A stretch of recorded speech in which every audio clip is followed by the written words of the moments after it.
We're going to have a dialogue. You will have a chance to speak as well. So the sisters in the back, please come in the front. That's where you belong.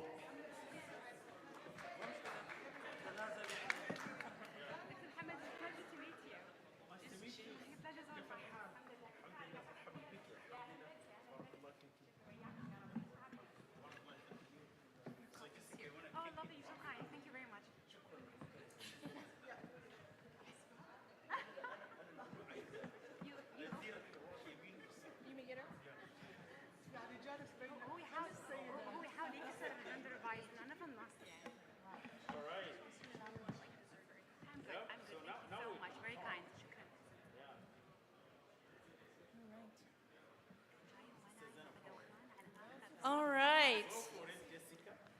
Mohammed's got us all energized after lunch. So I hope everyone had their coffee and dessert and has been doing probably so all week for some of us. I think we're going to leave here 10 pounds heavier. So greetings of peace to you all. My name is Jessica Rowland, and I'm the Senior Inclusivity Advisor for the Network for Religious and Traditional Peacemakers. It's my honor to welcome you to this panel this afternoon. Inclusion plays a central role in promoting tolerance. And this afternoon, you will have the opportunity to hear from two panels on the critical role that both women and youth play in fostering human values. For this next panel, you will hear from several distinguished, and in my eyes and my heart, amazing women leading in their communities on how they are fostering human values and accelerating sustainable development goals, notably SDG 5 on advancing gender equality, and how the international community can advance and support women in effecting positive change. And I'm going to be helped by Dr. Mohammed El Sanusi, who is the Executive Director for the Network for Religious and Traditional Peacemakers, and our male champion on the stage. So I hand it over to him. Well, thank you so much, Jessica. Thank you so much, and thank you for your hard work putting together this exceptional panel for this afternoon. But I think, Jessica, we're beginning with the video from Under-Secretary General and Special Advisor of the United Nations Office for the Prevention of Genocide. So Madame Alice Derrito, Under-Secretary General and Special Advisor, she sent the video to celebrate with Oman the International Day of Tolerance. So could you please show Madame Under-Secretary Derrito's video?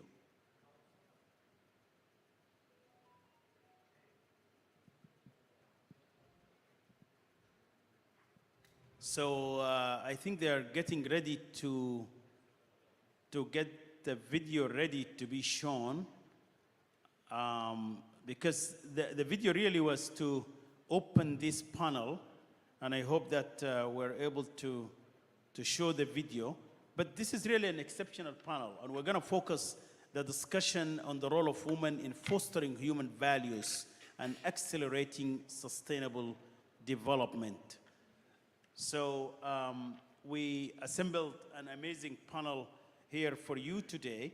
So we can begin, and then we'll see when the video is going to be ready to be shown.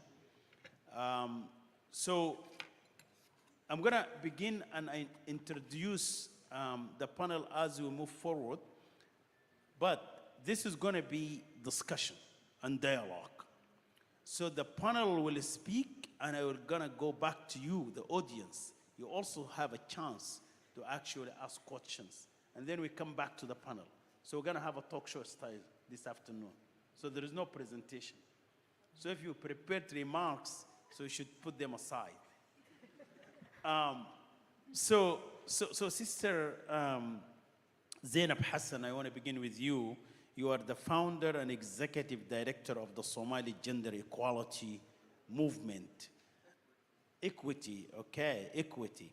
So Sister Zainab, you have been in this field for some time. We're discussing this afternoon human values, and they're very critical in the work that we do every day, and particularly your own work. to advance sustainable development goals with your own communities.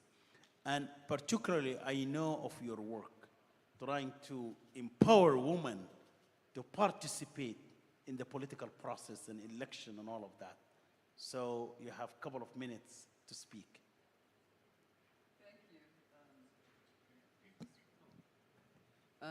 Thank you, Dr. Mohammed, and thanks. I want to first say Assalamu alaikum wa rahmatullahi wa barakatuh, and also I want to thank the network and the Ministry of Religious Affairs and Endowment for inviting us here, especially, you know, Minister Mohammed as well. And I want to say this is my first time in Oman, and I am really so thrilled to be here. Having said that, to speak about the work that we do in relation to human values, as well as also in regards to women's rights and gender equity, it's actually, I can say, a global issue because there hasn't been any country that has achieved gender parity throughout the world. So it is a global issue. However, it is different for societies, especially when you are working in a conflict-affected society.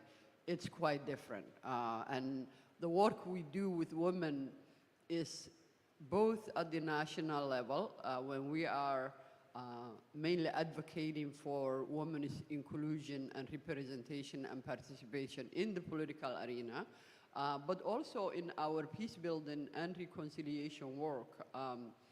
As well as in the politics, we engage also regional women and as well as also local grassroots women.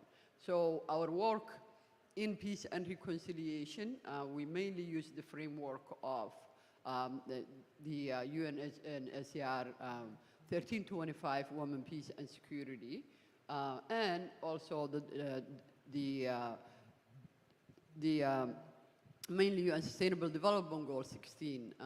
And we also utilize also religious leaders as well as traditional elders. And in Somalia, it's a little bit different because traditional elders are also major stakeholder in appointing the parliament by representing their clan, because there is a 4.5 clan shared formula that's being used. So we engage all these through a core values of mainly looking into being credible, having integrity,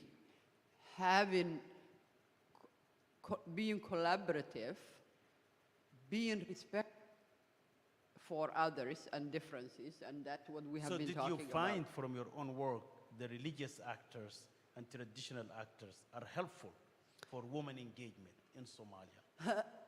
Yes, and I think I would say when we're talking about religious actors, they are not monolithic group. They are across, you know, a wide range of area and spectrum. So I think I would say, obviously there are those who, even though they are not religious, in the name of religion, use violence and mainly violent extremism. I wouldn't engage those because I'm afraid for my life. But there are also religious leaders who are mainly, I can say, are gender champions and also advocate for women's rights and the betterment of the society. And we also have traditional elders who are the same, but we also have traditional elders who are very conservative and believe that women should not be part of politics, that politics corrupts women. So we have both sides, but we engage the voices that we want to change the minds of the society. Thank you so much. I mean, that's the key word, you know, engagement, and dialogue. So that's really very good. Dr. Lamia Al-Haj. Dr. Lamia is the Associate Professor at the Sultan Qaboos University. So Lamia, thank you so much. And we're discussing united human values. And you are from this beautiful country. We have been discussing the beautiful values of Oman and how these values actually helping to empower women and to have women to be part of the society. So how you see that we can build on what you have accomplished here in Oman and share it with the world. Specific values to continue empower women around the world. Thank you very much. First of all, assalamu alaikum wa rahmatullahi wa barakatuh. Peace and blessings of Allah be upon you all. Thank you very much for having me. Thanks for the lovely introduction. And for the compliments of Oman. And that's why I always, when I'm in these panels, whether in Oman or outside Oman, I always get the question, like, how did you achieve this being a female in Oman? And my answer is always, it's because I'm a female from Oman. Because we have so much empowerment. I mean, in my entire career, I have never in single occasion felt that the topic of female quota was needed or female empowerment was needed. You know, I mean, I get more funds in my research than any of my male counterparts. I'm the spokesperson for the college outside. So I've never actually went through an experience. And I can speak on behalf of a lot of my female colleagues that we have been blessed since late Sultan Qaboos, who actually have the Omani Women's Day on the 17th of October in recognition for Omani women. And it's not just a day to celebrate. So basically it's a day where there's empowerment, there's females in ministerial cabinets and politics, so we don't have that issue. Actually, we had ministers way back in the day. We had female engineers when there were no male engineers in Oman. And that's why I always find it difficult to relate to that question. I always tend to give the bad answer because I don't think it's the answer that people expect from me, but it's the truth. So I have to say it as it is. Going back to the values, when I first received the questions this morning, I read the question, I smiled really, because it says, what are the values that you have at work that are relating to the... You shouldn't tell the audience that we share the questions with I hardly read them on the way here. Okay. I didn't. But there is the question is, I normally don't prepare answers, and I didn't, so it's on the way. But I just quickly jotted down a few points on the way here. The values, and I speak this from the heart. Okay, the values that I do, whether at work or whether in the street, on the road, or at home, is purely the values of Islam, because Islam is the way of living. It's not something you do one day a week. It's not something you do 5 hours a day. The way you walk, the way you talk, the way you eat, the way you speak, the way you stick to your... It's all Islamic values. And that's why for me, it's an inseparable topic. The values that we have at work, for example, and I always teach this to my students, the biggest inspiration is inspiration we get from Islam. It's the biggest drive. When you know that this is part of your religion and you're being rewarded for it, then you do it, right? Because there's an incentive for it. So when we talk about work, Allah subhanahu wa ta'ala says, there's a prophet saying that says, إِنَّ اللَّهَ يُحِبُّ إِذَا عَمَلَ أَحَدُكُمْ عَمَلًا أَنْ يُتْقِنَهُ. Allah subhanahu wa ta'ala loves that those among you who do their job, they do it with perfection, with thoroughness. So when you work and you do your job, your daily job, you actually don't do it for your boss. You don't do it for your surrounding. You actually do it because this is an integral part of your religion. And if we want to connect that to SDGs, and we speak about male and female equality, SDG 5 and 10, Allah subhanahu wa ta'ala says, إِنَّ اللَّهَ لَا يُضِيعُ عَمَلَ عَامِلٍ مِّنكُم مِّن ذَكَرٍ أَوْ أُنثَى. Allah will not let your good deeds disappear or go in vain, whether you are male or female. So these things are not SDGs that were developed a few years ago. This is something that was there 1,400 years ago. And that's why when we relate to the SDGs, I can clearly see how the Islamic, and we need to be careful here. We're not supposed to try to fit in the Islamic values in the SDGs. And I'm going to say why. If we need to see this in two levels. There's the philosophical level and there's the operational level. So on an operational level, we all agree that females have their rights, and this is something that, again, was there 1,400 years ago. And there's no question about that. There's an agreement with Islam, of course. Right. But then on a philosophical level, and this is something that we really need to pay attention to, because I do have a concern, is that if we take it blindly, the day will come and say, as part of the female equality with male, then you shouldn't wear your headscarf, or you have to mix. And this is contradicting with Islamic values, and this is why we have to be very careful. We have to be very careful to look at it on an operational level and a philosophical level. I'm just going to stop there. Yeah. But, No, thank you. But I think you made an important point. So 1325, SDG 5, and all of that. So your point is that we have scriptures. We have religious scriptures that actually talked about the rights of women before we talked about all of SDGs from all our traditions. So that's really an important point, and we dealt with that issue actually in a number of other, declarations that we made. Whether we have this kind of principles in our tradition and religions, or we're taking it from the universal human rights and all of that. So that's really an important point. I want to go as far as to you, Colatilda. So do you have a mic next to you? Yes. All right. So Colatilda is the coordinator for the Center for Advocacy in Gender Equality and Action for Development. It's a very long name. Yeah. So, so values, we're talking about the values here. And looking into the importance of values.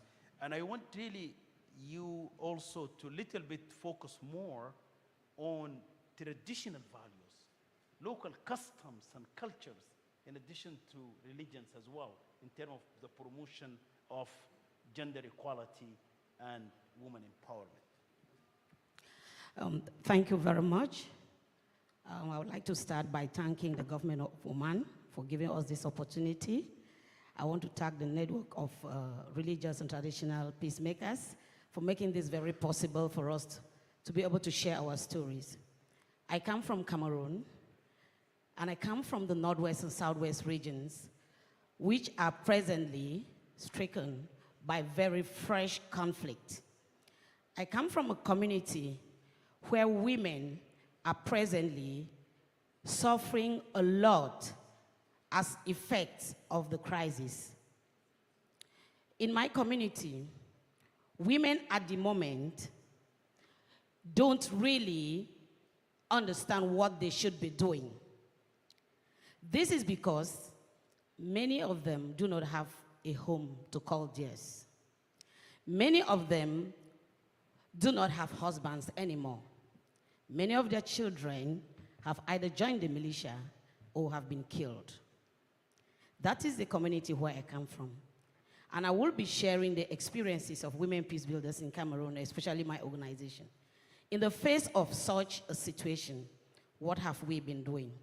And in relation to what we are talking about values, what are the values that we employ into our work that we can survive, and we are seated here today to talk with you? In our work, we put at the forefront love for humanity. At the forefront is the concept of, or the value of tolerance, acceptance, humility, and hospitality. As women in our community, our crisis is a different kind of crisis compared to what happens in other countries. It is like a fight from members who have been living together for a very long time. And we, the women, standing in the middle, are either related to both parties as their mothers, as their wives, as their sisters, or as their in-laws. And you can begin to imagine the difficulty in which we find ourselves. Our work is focused on SDG 5 and 16 and 17. Yes. We could relate to all the 17 SDGs because all the 17 SDGs affect women and girls in particular ways. Can you give me a specific example on how you implement SDG 17, how you marry 17 with 5? Yes. Give me a specific example on that. 17 is on building partnerships. Yes.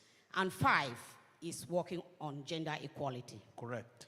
So we build local partnerships with traditional rulers and local councils in order for us to be able to navigate through and get the people understand and respect the women and their rights. That is the strategy that we employ on the ground. And giving you an example of what Kajet does, at the moment, we are contextualizing the United Nations Security Council Resolution 1325. Right. And we are doing this through by building the capacities of members of the community, both men and women. And we have done this with at least 30 members who are running community peace clubs in their communities. In these community clubs, they are discussing the 4 pillars of 1325. But it is different from the way it is discussed maybe here in other places, because we are talking of contextualizing it. Right. For instance, and in that Ginicom, where I come from. And that's very important. I want to leave it there because the keyword you said, you want to contextualize in it. So you want to look into your own context. On context, and yes. how you can apply 1325, SGD 5 and 17 in your own context, Yes. taking into consideration the Cameroon Yes. custom and culture and traditions. Yes. Wonderful job. So, Zainab, I want to come to you. And Zainab Swaj, she's executive director of the American Islamic Congress. We go long way back, Zainab. We know each other quite Since when we were 12.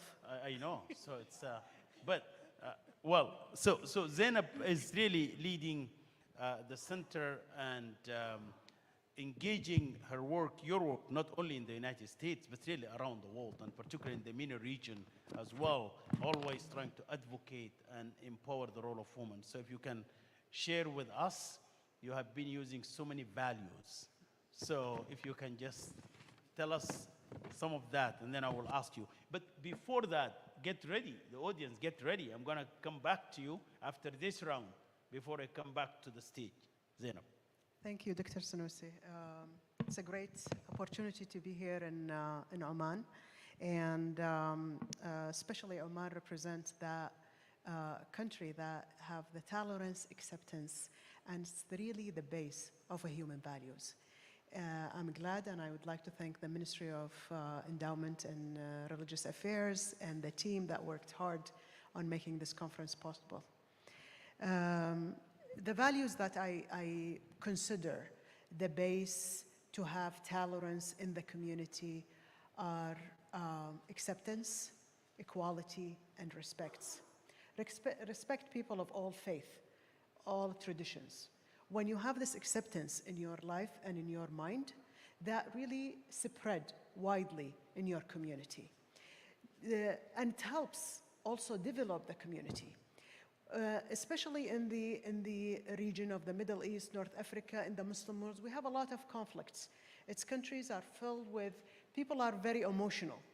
And conflicts, sometimes these kind of conflicts are religious conflicts, sectarian conflicts, political conflicts, and so on and so forth, tribal conflicts. And the first vulnerable victims for these kind of conflicts are women and children and youth. So when we are talking about these values and how important it is to have it in our community, because it's going to keep our community safe. It's going to prosper the future of our children. And this is something you cannot find every day. Sometimes you say, oh, look at the Western countries, look at this. Every community and every country, they have their own challenges. But the values that we put in our children, that we implement in our society, that we emphasize on through our tradition, our religion, our beliefs, it's very important because this is what keeps the community going. This is what keeps our society safe and actually create the sense of harmony. And we miss it these days because of the loud voice of violence. When you have a harmonic place, like I always have that tendency towards Oman, because Oman is such a country that have this harmony among people. They have that kind of respect. And I was very impressed, and I'm glad this is my first visit to see these kind of values being implemented in the community, in the country, among the people, life. People can talk about it, but cannot really witness it until you see it. Thank you. Thank you. And yeah, just since you are here for the first time, so you don't miss the opportunity to go to Nazwa, to Bani Khalid, and all of that places. I'll try my best. I'll So try my best. Thank Tomorrow you. is going to be But an interesting day. I'm sure. I'm sure. And I'm as looking always forward say, to it. if you are taking a tour in the National Museum, make sure Jamal is actually the tour guide. Okay. What is Jamal? He's really amazing. He's going to give you an amazing tour. Excellent. Yeah, I he's look one of forward to our it. team here working closely to put this together. And you have two Zainabs on the panel, so Yeah, be so aware of the power of Z. Yeah, so, but thank you so much, Zainab As-Sawaj. Coming back to you, my sister, Ruby Khalifa. Ruby is Indonesia's country director for the Asian Muslim Action Network. So is this network in Indonesia? So we're talking about 200 and how many million now? 275 million. So probably your network represents several millions, Ruby. And I was chatting with Ruby actually yesterday. She told me that she is putting the Congress of the Muslim Ulama, women ulama in Indonesia. And how many people attending next month? 1,300 ulama next month she's hosting. So it's an amazing job, right? It's unbelievable. So Ruby, you're gathering this 1,300 ulama, and I think you do that every 5 years. Yes. But we need to do it every year. I mean, so the values, we're talking about the united human values. And you heard our colleagues here talk about the specific religious values and traditional values that help to empower women. But through your network, as well as through your conference, the Muslim Alimat that you are gathering.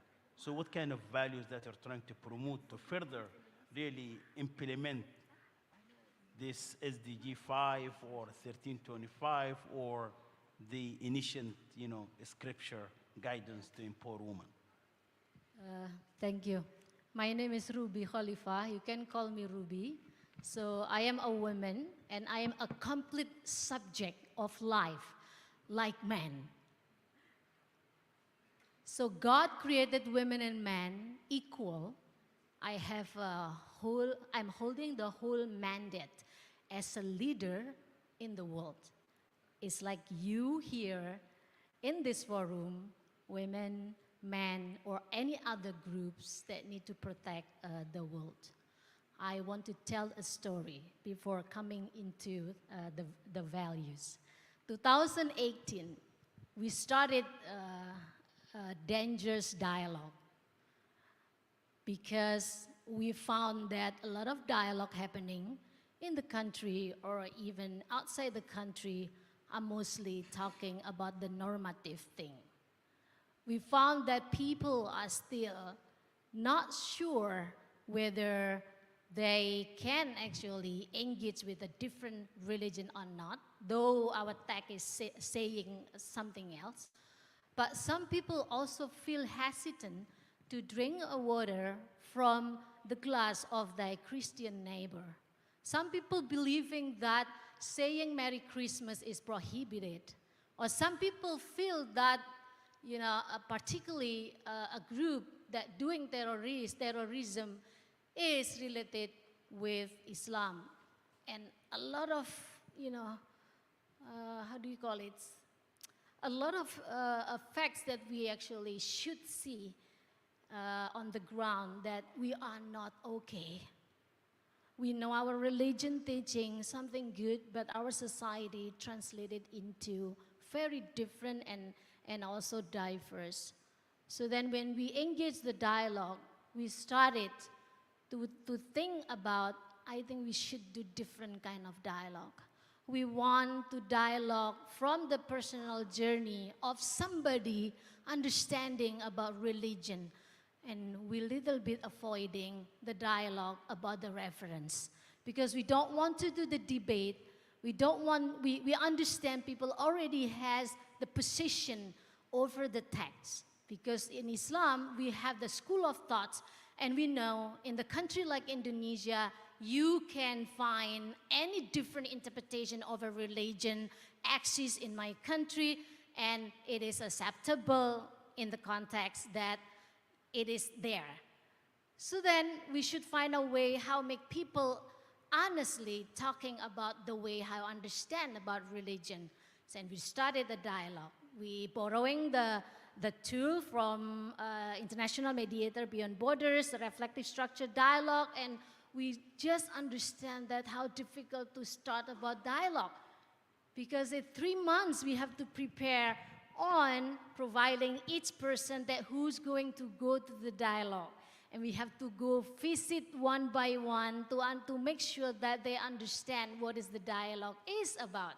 And then we, not only that, we need to raise a question.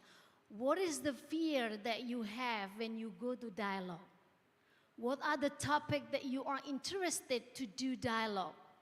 And the other is, what would be the best communication rule that we can maintain our dialogue as a safe space? And it takes several months to do that. But then when it comes to the dialogue, the day when we have a dialogue, it's amazing.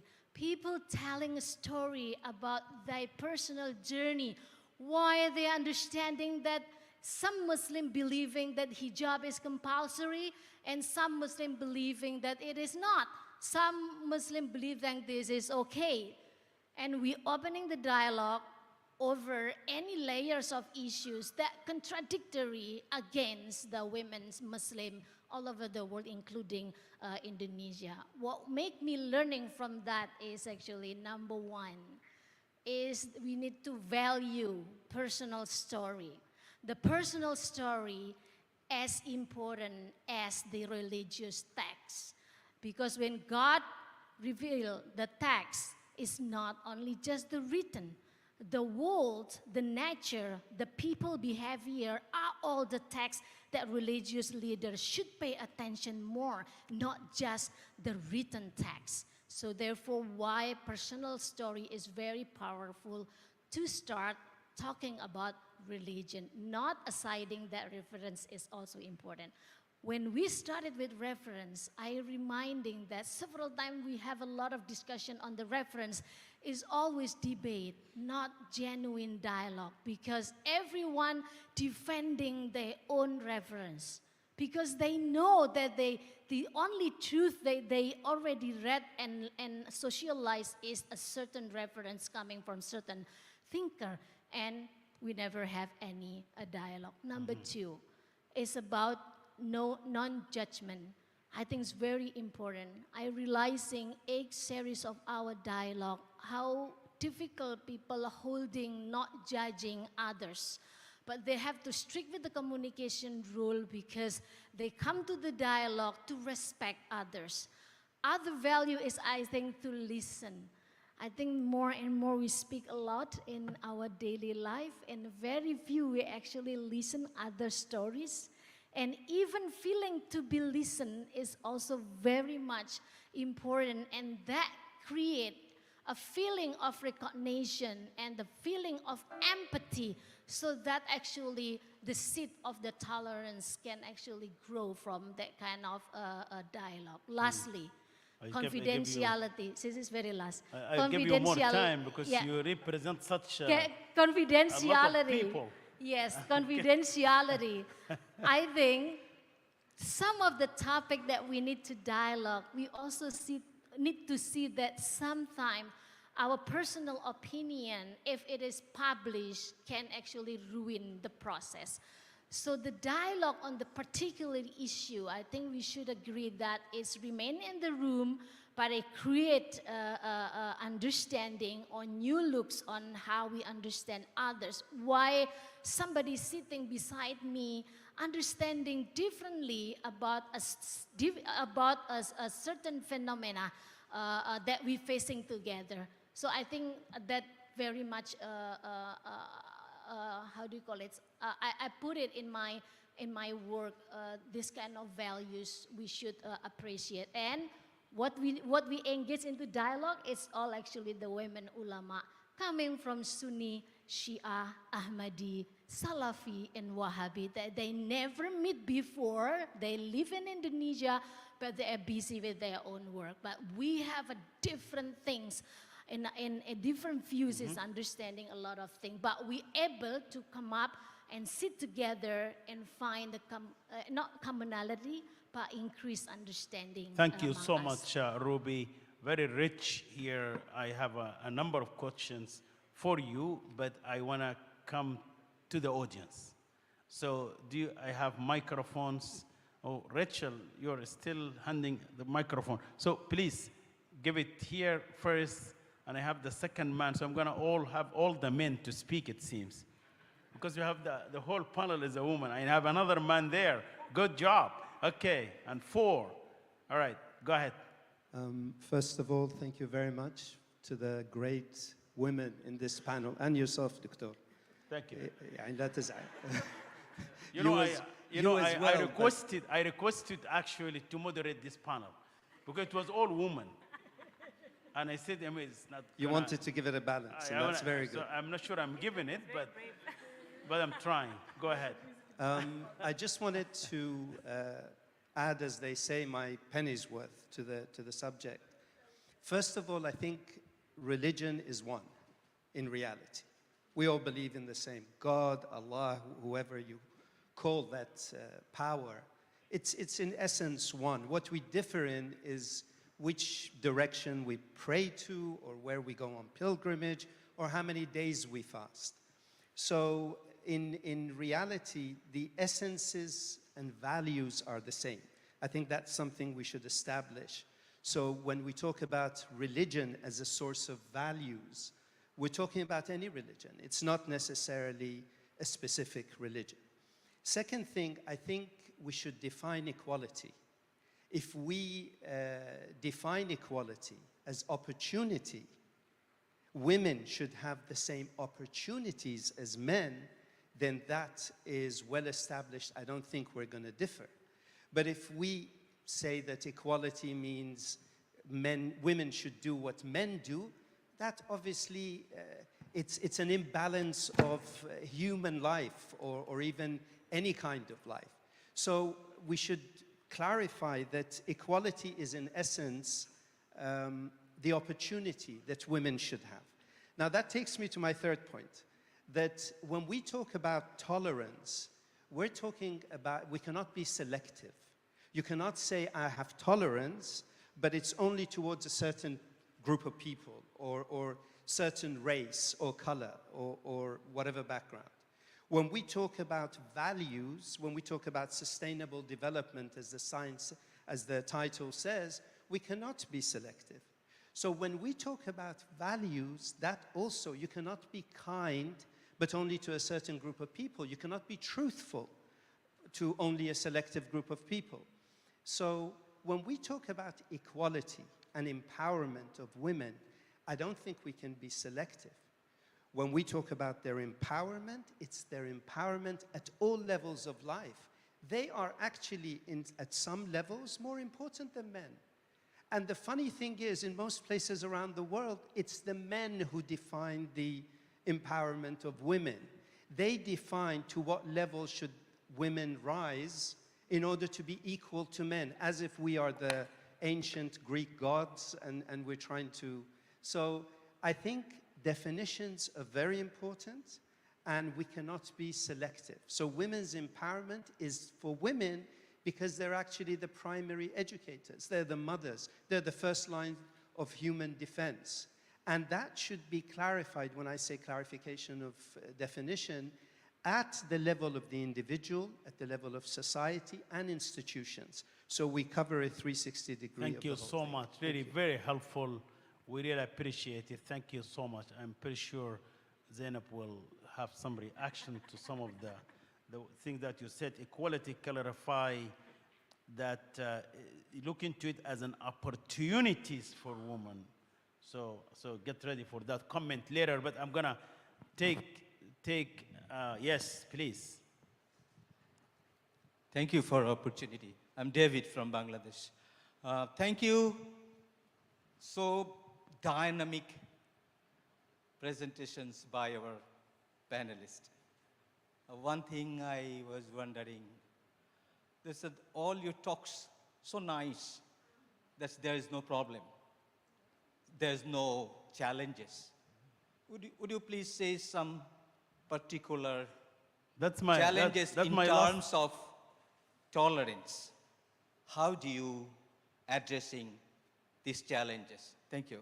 Thank you so much. And you again, probably you saw my question. That's going to be my last question to them. To mention some of the challenges. I have another, I think there was another hand somewhere. It's here, yeah. So please, yeah, in the front. Good afternoon for everybody, and thank you for everybody and the audience. I want to clarify and insist on one of the participants who's said, maybe Mrs. Zainab, that one of the values that we have really to emphasize in and take care of is acceptance. Acceptance with concentrating on similarities and keep aside our differences. This one, if we really emphasize on our children and the youth of how to accept the other party, how to accept their ideas, their life, their style or their type of life, their way of thinking, and concentrate on the similarities and try not to emphasize on the differences between each other. I think this acceptance with the children themselves, they've grown up as youth and then as a member in the society who will build the society, and there will be a full understandable between each other. So the value of acceptance, I think, is really important to be emphasized in, along with the other values that as women we have to concentrate on, either on ourselves or in our families, on our neighbors, or in everywhere in the society. Thank you very much. Thank you, thank you. I'm going to take one, yes, I'm going to take one comments or question from my sister here and going to come back to the panel. Yeah. Thank you so much. Today we are talking about human value and sustainable development on this day of International Day for Tolerance. We are saying that in a world where women, 1 out of 7 are living in extreme poverty. And here I'm coming on goal 1 for SDGs. What kind of value here we can promote more, or what kind of strategy can use to enhance women so that they can live this kind of poverty. Here I quote Nelson Mandela, who say that poverty is not like slavery or apartheid. It can be challenged, and yes, thank you so much. Thank you so much. I appreciate it. So I'm gonna come to the panel, and then probably gonna have another round from the audience as well. Zainab, you wanna kick off? There's so many substance actually from the discussion here. I'm a troublemaker. I always do that. But actually, in terms of the, when I talked about equality, I talked about equality among people. Doesn't matter men or women. Sometimes people are from the same sect, but there are differences in treatment, differences in the way of living and this and that. And we all see this obvious in our societies. Some people have privilege among other people. And with the equality, I think people will have the opportunity to live and to live in a decent, dignified way that make them feeling no less than others. And this is very important value because human dignity is the base of spreading all of this. When you have that kind of dignity and you feel you're so proud of you and yourself or your religion or your faith or your tradition, that actually represent and spread around. You feel that power. But I live in the US, and I see some people, they are so uncomfortable with their own identity. And sometimes when you are uncomfortable with your own, and you're not comfortable with your own identity, you see the reaction of other people. You say, oh, he's looking at me in a different way because I'm this, or I'm that, or because I'm wearing hijab, or I am wearing something short, or jeans, or whatever. But that doesn't reflect other people, reflect yourself, and how much you are secured about these kind of values that you have, and you feel that the people are criticizing you for it. In terms of, we talked here about the similarities and how important it is to bring people together. It is actually. It is very important. I'll tell you one incident that happened to me a long time ago. When 9/11 happened, and it was just such a horrible time for all of us living in the US, not only in the US, but also all around the world. And I was the only Muslim woman with hijab working in an organization that was helping people from other countries to survive in the US and immigrate. And it was actually a Christian organization.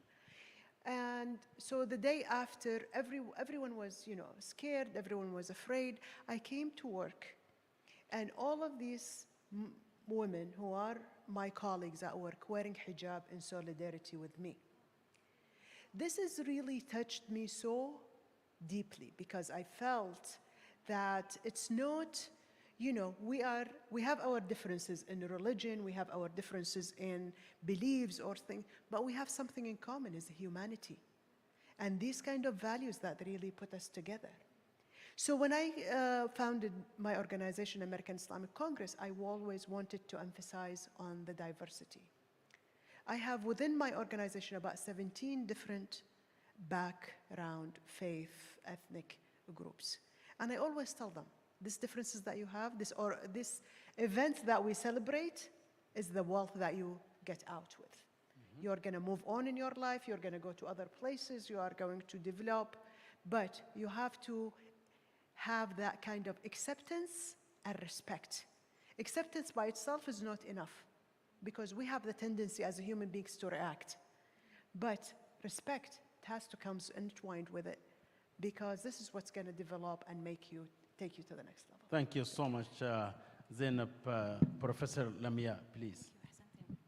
Thank you very much. Just picking up on from my colleagues, both Zainab and sister from Indonesia, the importance of personal stories. As you were speaking, I actually got a flashback of two different occasions that kind of connect all these dots.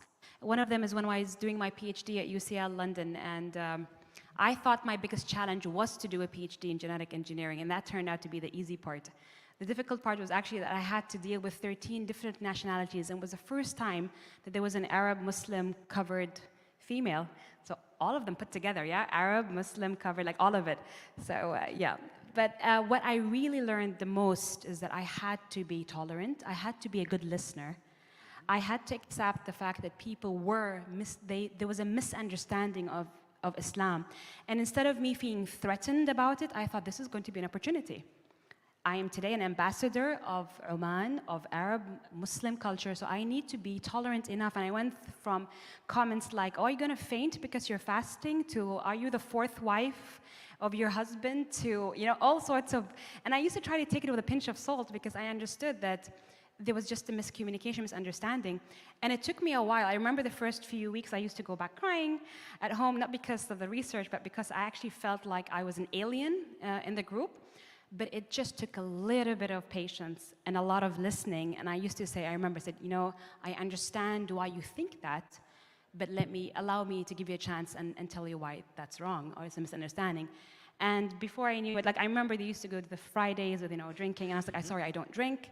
And that as well, I said, I can drink everything except one drink. So let's go for milkshakes, let's go for ice creams, let's go for juices.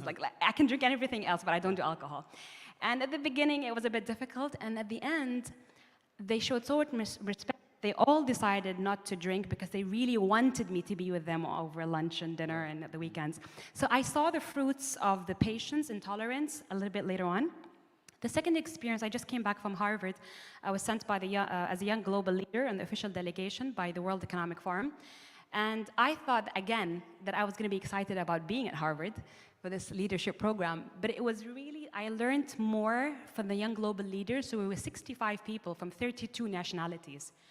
And it was really that was a turning point for me. Because when we put a challenge, when the professor put a challenge and he asked us to solve the challenge, it was the diversity in the room that made me look at the challenge in a totally different perspective. Because what seemed to be a challenge in one context was completely irrelevant to another. And what seemed to be, something chill and easy seems to be a problem with somebody else. And I felt this right now when I said in Oman, we don't feel it. And then I heard you speak about the suffering, and I thought, I need to listen a little bit more, because it's not only about us, it's about the world. And this, again, is engraved in the Islamic teachings. Allah subhanahu wa ta'ala created earth for us to build. And Allah subhanahu wa ta'ala created the different nationalities, and He didn't say different religions. Thank Allah you. subhanahu wa ta'ala says, جَعَلْنَاكُمْ شُعُوبًا وَقَبَائِلَ لِتَعَارَفُوا إِنَّ أَكْرَمَكُمْ عِنْدَ اللَّهِ أَتْقَاكُمْ. We have created you from male and female and different nations so that you get to know each other. So if we understand the true essence, I think that kind of melts down in all of the SDGs, values. It burns down to humanity. Respect, tolerance, listening. And that's when we see the fruits. Very powerful, Professor Lamia, and stories that are very powerful. And Professor Marshall Ganz from Harvard is a professor of leadership. He teaches what is called public narrative for leadership. So he always says, my story is the story of us. My story is the story of us. Look him up, Professor Marshall Ganz. He's an amazing leader. Zainab, do you have a story to tell? Because now we're turning to stories.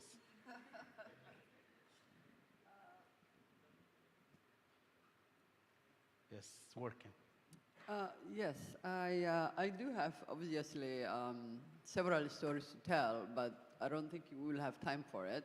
Make it short. What I'm going to share is also being, and I think when my sisters before me said, patience also is very, very important, and also results in paying off, because a lot of times, as humans,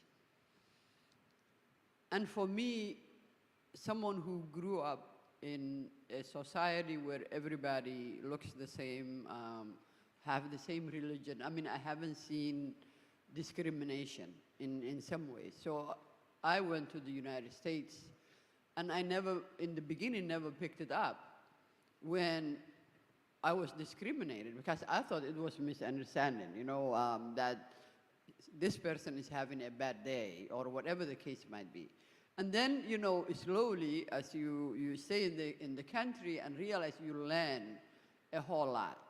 You learn the culture, you learn how to deal with humans, you learn how to communicate with certain people. So I think also how we communicate with people can also either ignite or calm the other person. So when you get into altercations, or when you feel that somebody attacking you, sometimes asking a question and saying, what's wrong with you? Are you, having a bad day or something? And sometimes it just calms the person. And sometimes you really have to take a firm and say, hey, this is where I draw the line. You are crossing the line. You need to stop right there. So, when I was living in the States, right before when September 11th happened, before September 11th, I didn't used to cover my hair. So after, when September 11th happened, to me, alhamdulillah, that was a turning point for me as a Muslim who is an American and lives in America, to look like a Muslim, right? Muslim woman, hijabi, So I have been, since then, I have never taken off my hijab. So I think sometimes as an advocate, as mainly somebody who works on human rights and social justice, you also have to look back into yourself to advance the causes of others, because I was part of the people who were advocating for the Muslim community when September 11th happened. We passed, some ordinances in Minneapolis and St. Paul, and we continue to do so to protect our community who might not be able to speak the language or understand the culture. So I think, a lot of times building collaborations with different groups is very, very important to advance our causes. Absolutely, and I completely agree with that. I visited Minneapolis, and for those of you who are not in the United States, Minneapolis and Minnesota, we have about maybe 50,000 Somalis living, more than 75,000 Somalis living in Minneapolis. In fact, we have the in Minnesota area. Yeah, so it's good. Colatilda, it's you. Do you have a story to tell? Yeah. I think I want to appreciate the intervention of our brother who talked about equality and equity, and he talks about opportunities. I want to say that we should be looking at these situations per context. It's only when you put them into context that you should be able to know whether it's an issue of equality that is very important, that goes with opportunities, or equity. I would like to bring you to our community where we are living in conflict. And you have people who have been internally displaced, and they find refuge somewhere. We have about 50 persons, it's an example, with about 30 women and 20 men. And amongst the women, we have 25 girls and women of reproductive health or reproductive age, which means that they are actively menstruating. They have the same opportunity to live, but they don't have the same challenges. The women who were displaced, who left their homes without anything to carry along, menstruation will not wait. Menstruation does not consider the war. It will come when it has to come. In that situation, they have the same opportunity given to them. This is a house, you can stay in here. But what happens to the young girls and the women who start menstruating? So it is about taking specific issues at specific times. I want to give you another story. We are reconstructing a school that has been destroyed during the crisis. And the men are concerned about the number of classrooms. Yes, they can accept that they will build toilets. But who cares what kind of toilet is to be built? If you do not have a woman in that committee, they have the same opportunities, but the equity issue is not there. The girls who will go to that school will stay off school 4 days every month.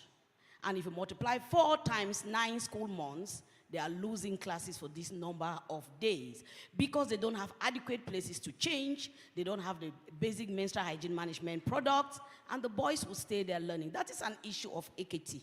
They have the same opportunity, but they don't have the same impact. The problems that they have, the women's issues are peculiar, and there is their need for them to be given special attention. Great. So even when we work with our traditional authorities, when they discuss in the community peace clubs, when they have their dialogues, it is an opportunity for them to learn to accept women in their diversity, to learn to accept women with their nature. I give you another story in a community where young girls are not supposed to cook food when they are menstruating. They can't indulge in any activity. This is already limiting them to any kind of competition. If a girl were a wonderful athlete, and on the day of the competition, she is menstruating, and the person who is controlling is an imam or somebody, and the tradition shows that when you are menstruating, you don't have to pass by, she automatically loses that chance to compete. And so it is limiting the Yeah. potentials of women.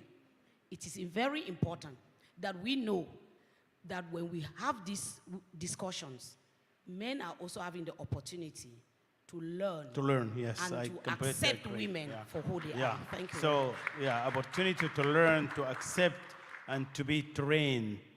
Sister Ruby, you have 30 seconds because I give you such a long time in the beginning. So, okay. So I compromise. Just want to echo what my friend said. There's the reason why Indonesia Women Ulama Congress in 2017, finally, they need to declare, they need to introduce the new paradigm and on the way we're looking at the text or the way we're looking at the problem.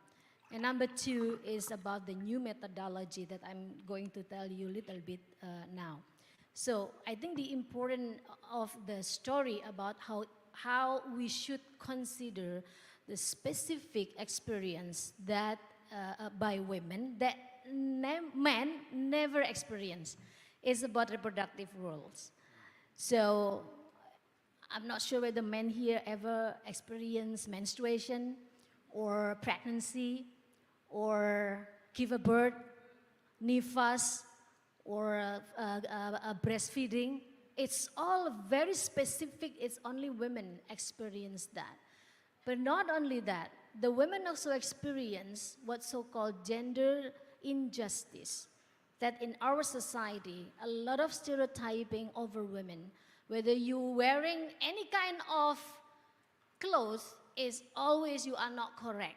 Whether you're covering, not covering, your body is always not correct. Our society, having society like that. So the Women Ulama Congress very much emphasizing on the importance of valuing the story and experiences of women as the baseline when religious actors interpret the text. When we want to give a justice to women, we should ask what kind of justice that the women need. If we want to, for example, define relating with empowerment, that we should refer to the women. So then we understand that we're realizing that the world is already in the man's standard for everything, including the standard how good are women, is in the hand of men. So why not we create something new? And how about listen to women and what is the standard of good, standard of the quality, the standard of justice, equality, and all of the values that we have, then it will come up with the very different because women having a specific experience that men don't have it. Thank you. Thank you, Sister Ruby. Very powerful. Now, I'm going to move to listen the message from Under-Secretary General of the United Nations, my sister, Madame Alice Derrito.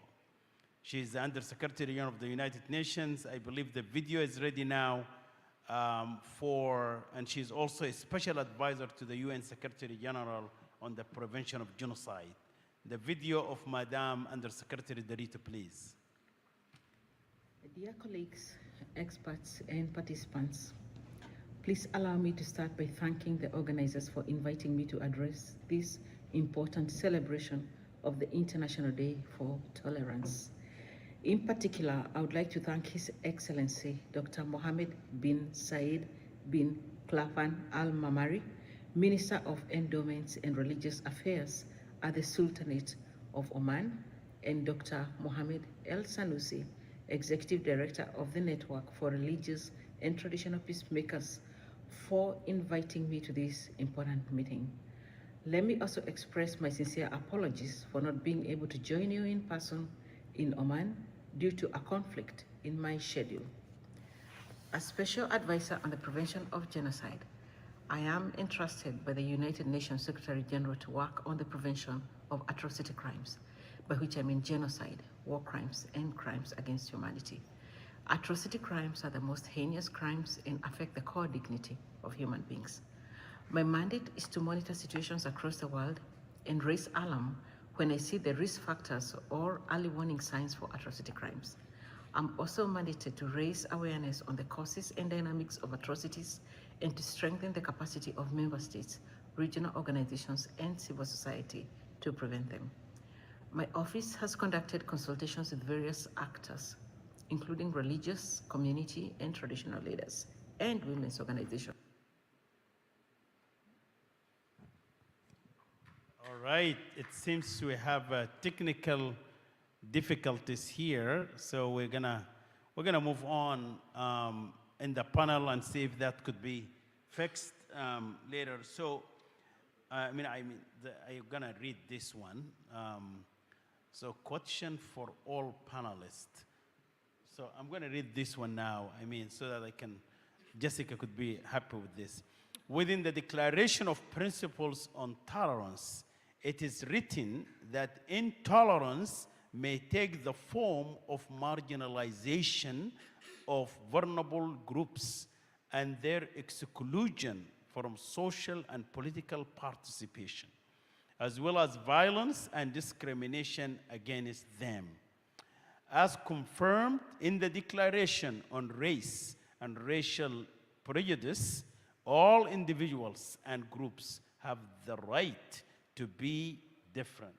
So the question is, as you all women on this panel, and even more so, women of color, how do you advise the international community, including the United Nations, to address the specific targeting of women in leadership by intolerant group and individuals?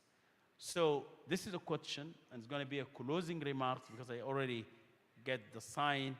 But as you think about this particular question to answer, I want the microphone to, I see Professor Dr. Hamid Al-Marawani sitting in the front.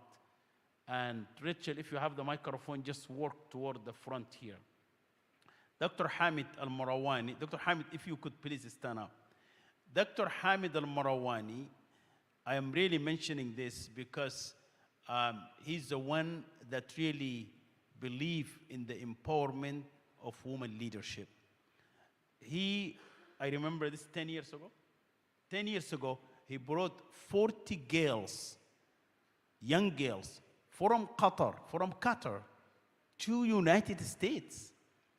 And we give them a tour of leadership training 10 years ago. Yeah, 40 girls from Qatar. Dr. Hamid, what was the motivation behind that? Why you did that 10 years ago? You have a minute to say that. What was it?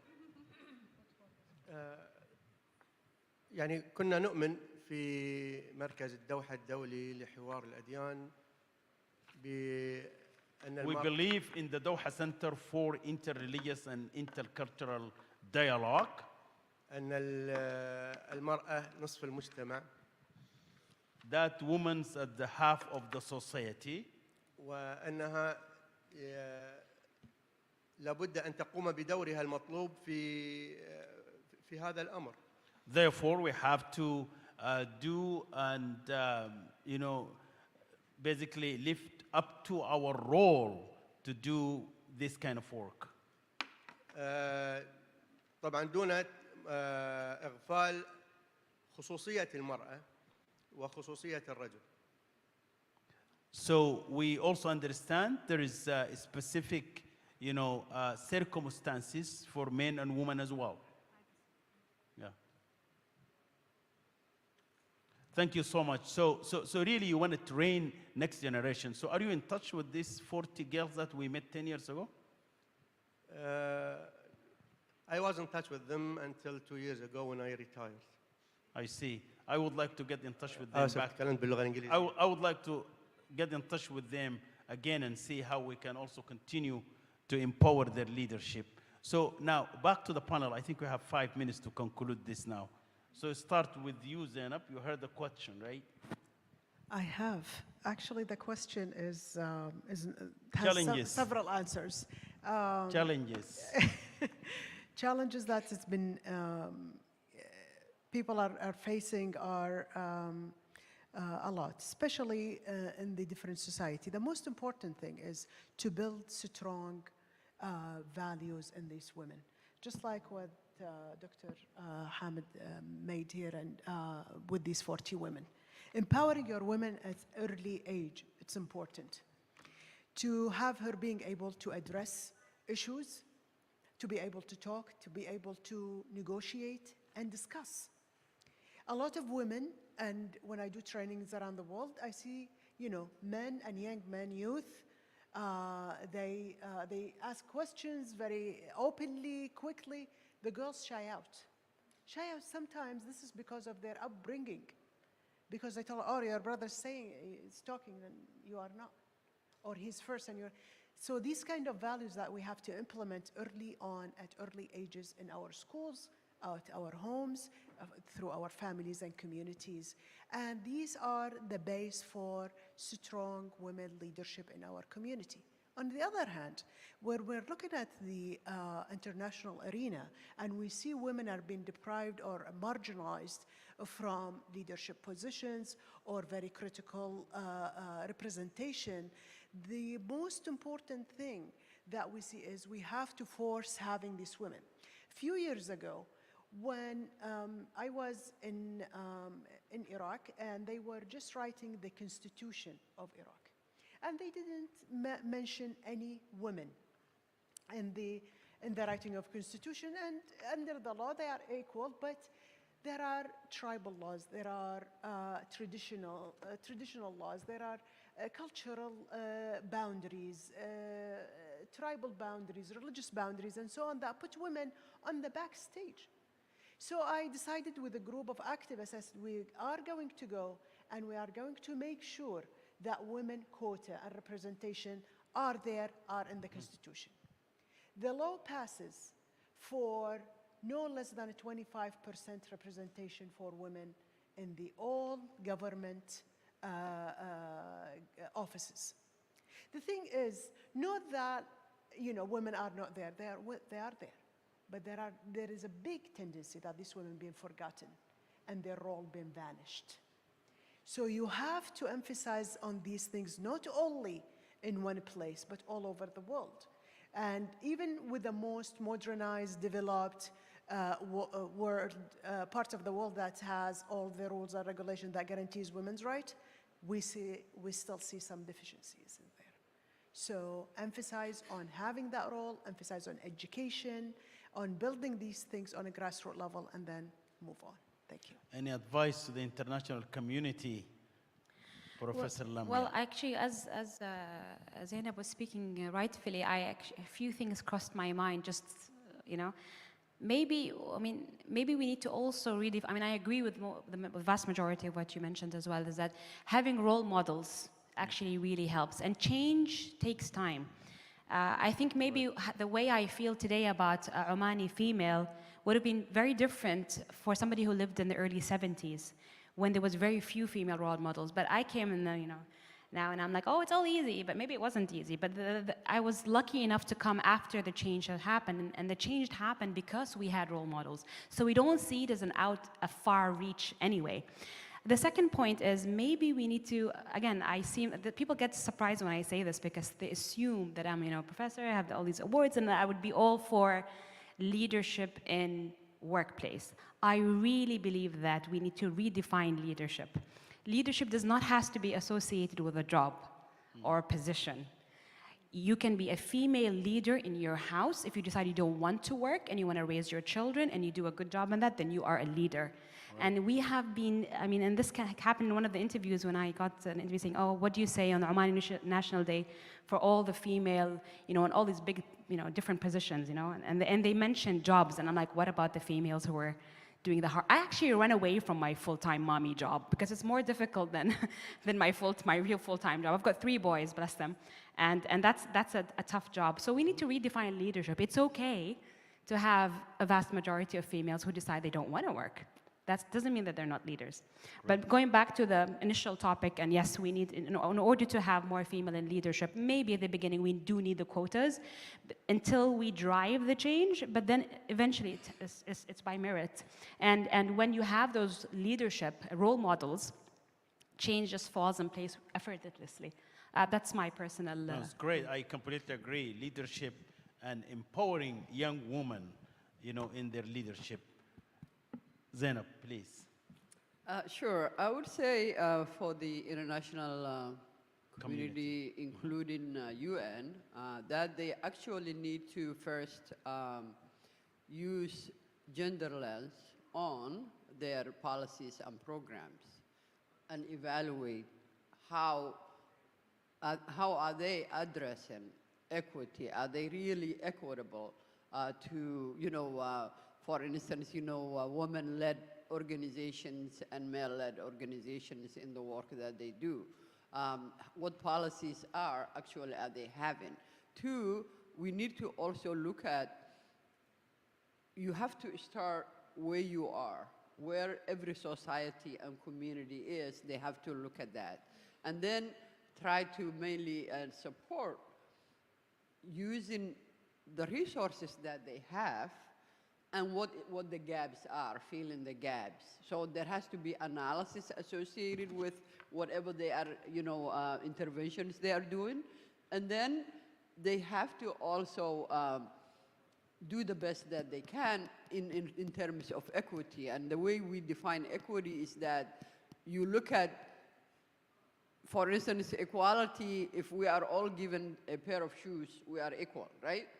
But if everybody is given a pair of shoes that fits them, then that's equity. So we need to look at where everybody is at and then start from there to come and inject in terms of development and support so people can have at least the same leverage and opportunities at the same level.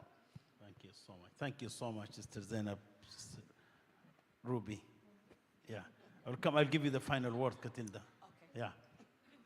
To conclude, I think I'm interested to bring the positive story. Recently, our parliament passed the new law on sexual violence crime. It was the huge mobilization across Indonesia to engage people into the debate that Parliament opened about the bill on the sexual violence crime. And one is interesting story from the inclusive process that we had in Indonesia is the importance of the role of women ulama, providing strong argumentation why Indonesia need to pass immediately the sexual violence crime bill, so then there is more protection for the women in Indonesia, and particularly because I'm interested to catch the previous response relating, since we don't have a problem, we have a problem. A lot of women in Indonesia experience sexual violence, and it's not only happening in the house, but it's also happening in the public space, including in education, and I'm sorry to say, including in the religious institution. Because of that, why it is important to bring and mobilize the women ulama to advocate into the parliament and talk to the parliament, and this is very important. Because the Quran or the religious text cannot be used in Indonesia because we are Pancasila state and we believe on the constitution, and the constitution should actually echo what is a religious teaching. And it was successful. Therefore, I think what UN can do or international agency is really recognizing the positive role and significant contribution for the religious leaders to advocate several issues. For the leadership, of course, remember in Aceh, during the conflict, the women actually in charge in almost all over the villages. But when peace agreement signed, suddenly somebody using the ayat or the verses of the Quran mentioning that the women should not in charge in the public. What's going on?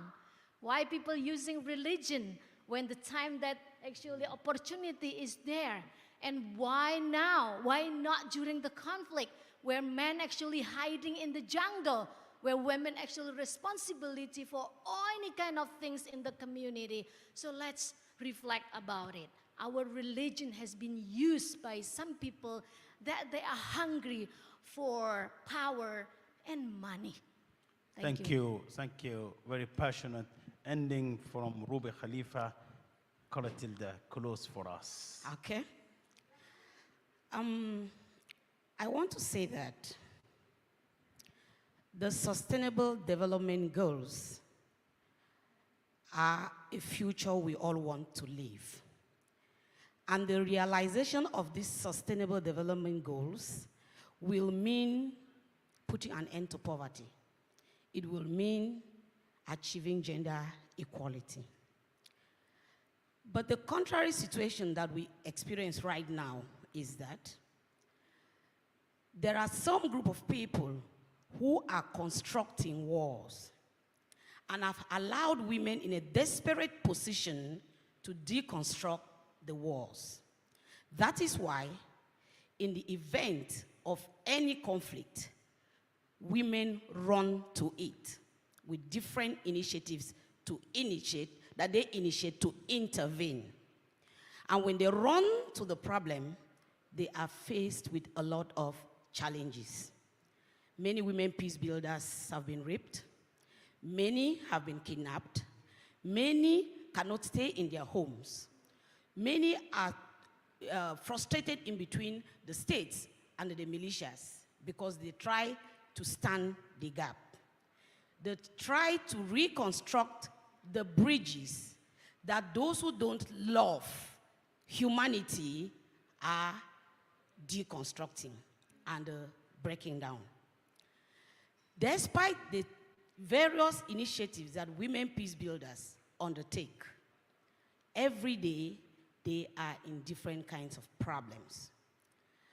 I want to take this opportunity to appreciate the Cameroonian women for coming from nowhere to somewhere with their many interventions that have helped to sustain our communities to where we are now. I want to recognize Madame Laura here. I want to recognize Ramatu and Karin because they are part of the big team that we are struggling. Behind these women, I want you to imagine the women who went to the streets when the crisis started. It was thanks to their lamentation that the world can talk about the crisis in Cameroon today. When you look at these women and many others who are back in Cameroon right now, they are the ones who have done numerous press releases. They are the ones who have called press conferences. They have confronted the government, initiated dialogue between the government and the separatist fighters, carry out dangerous adventures to travel to the United States and have a talk with the leaders of the Amazonians.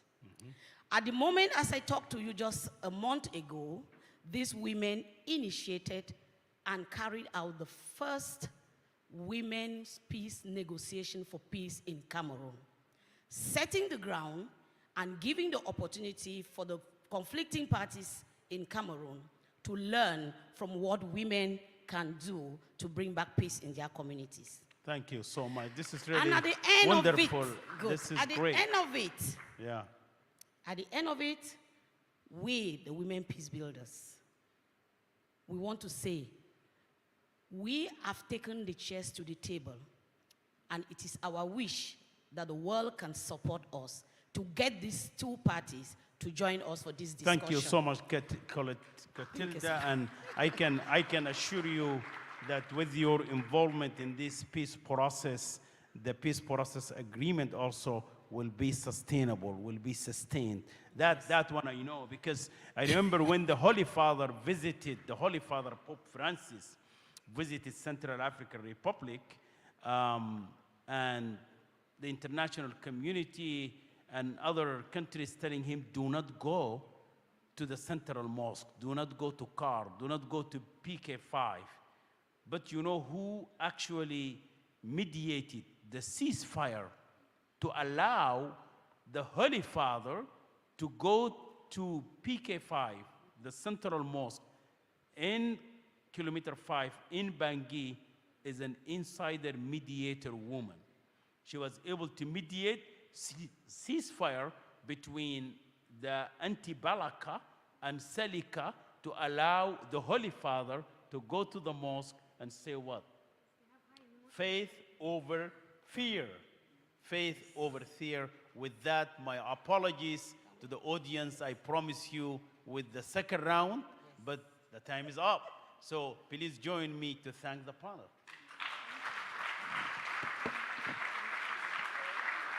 And very powerful panel. We wanted to have it again, sometimes in Oman in the near future. Thank you so much. Enjoy the coffee break, and we'll see you next.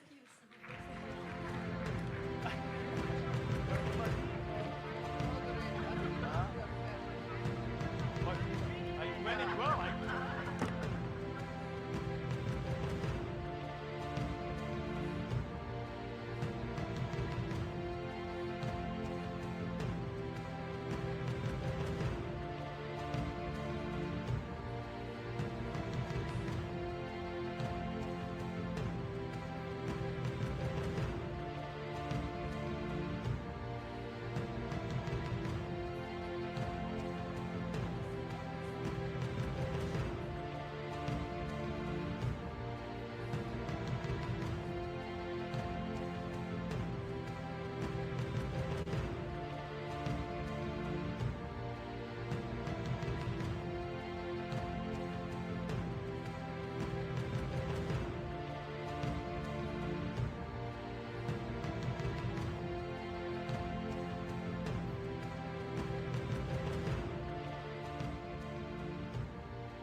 Yeah. No, I don't. I should articulate something.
Thank you.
We're going to start in about 5 minutes, so if everybody can make their way back inside and find their seats.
We're going to start in about 3 minutes, so everyone can find their seats, please.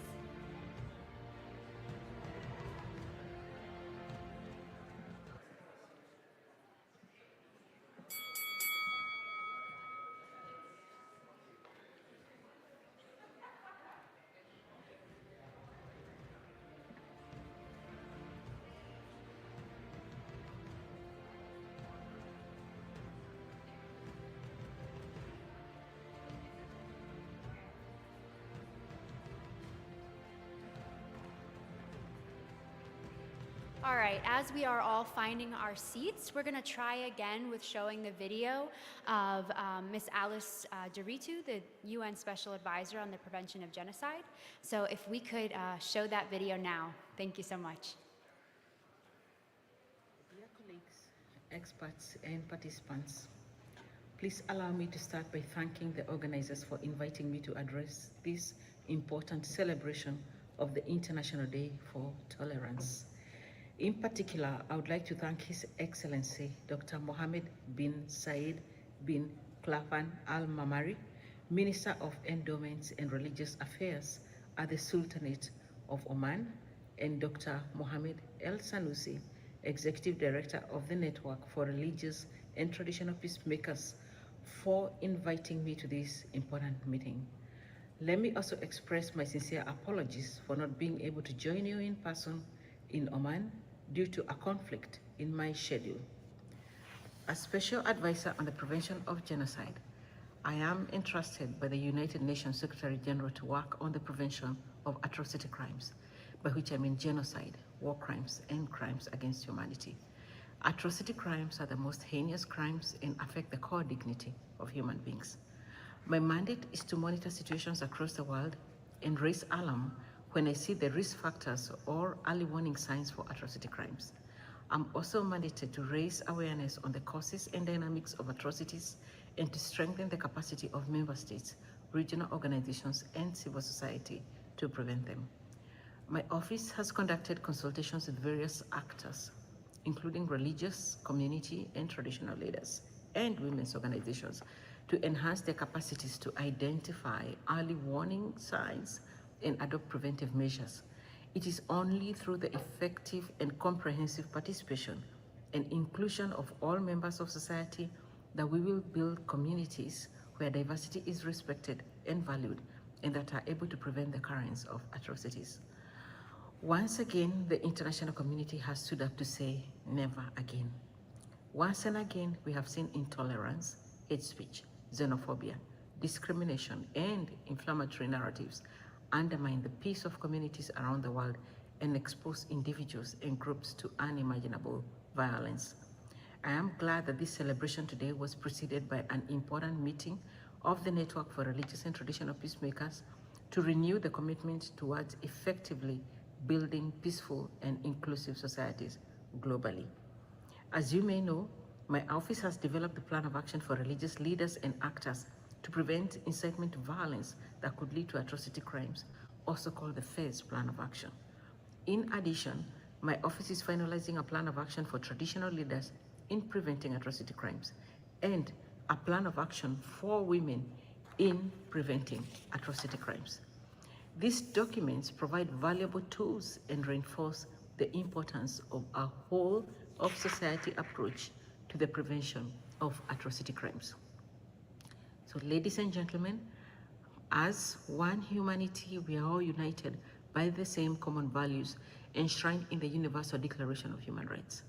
Moreover, we all have a responsibility to protect our populations and prevent our societies from descending into violence, conflict, and destruction. Building more inclusive societies where diversity is respected and valued is key for the promotion of sustainable peace and the prevention of atrocity crimes.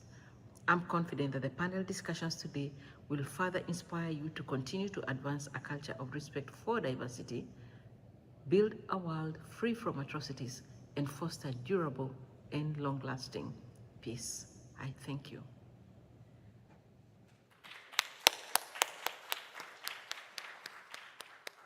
So our next panel will bring together youth leaders and those focused on youth-focused programs to discuss how young people are affecting positive change through their support of implementing the Sustainable Development Goals. So now we're very honored to invite to the stage our moderator for this panel, Ms. Hila Yoon, who is the founder and CEO of the Afghan Youth Ambassadors for Peace organization and was chosen this year as the UN Youth Representative for SDG 16 on peace.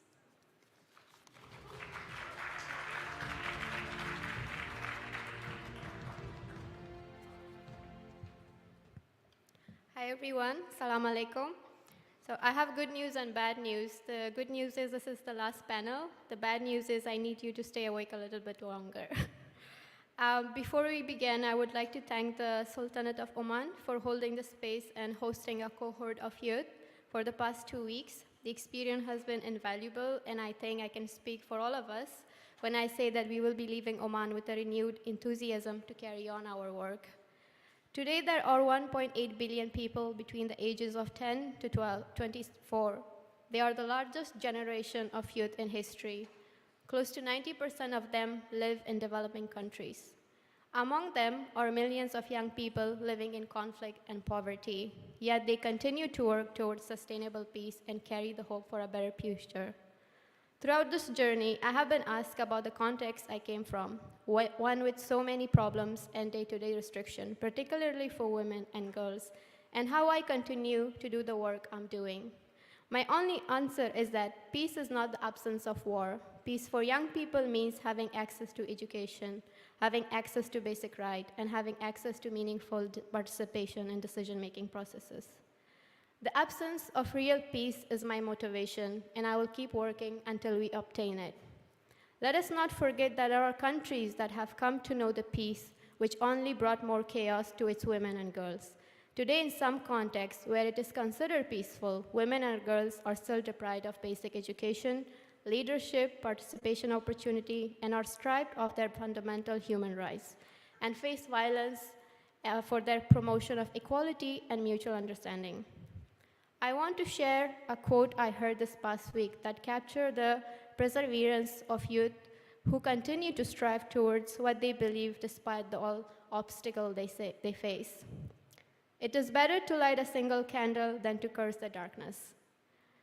And this is what we are doing now. We are working for our future, and today we can see the example of young people and young women working towards what they deserve and towards education and sustainable peace. So let's begin our panel. I will ask all the panelists to come one by one after I mention their name. Hilal Al-Riyami, Silkan CEO and Youth 12 Forum Representative to UNESCO.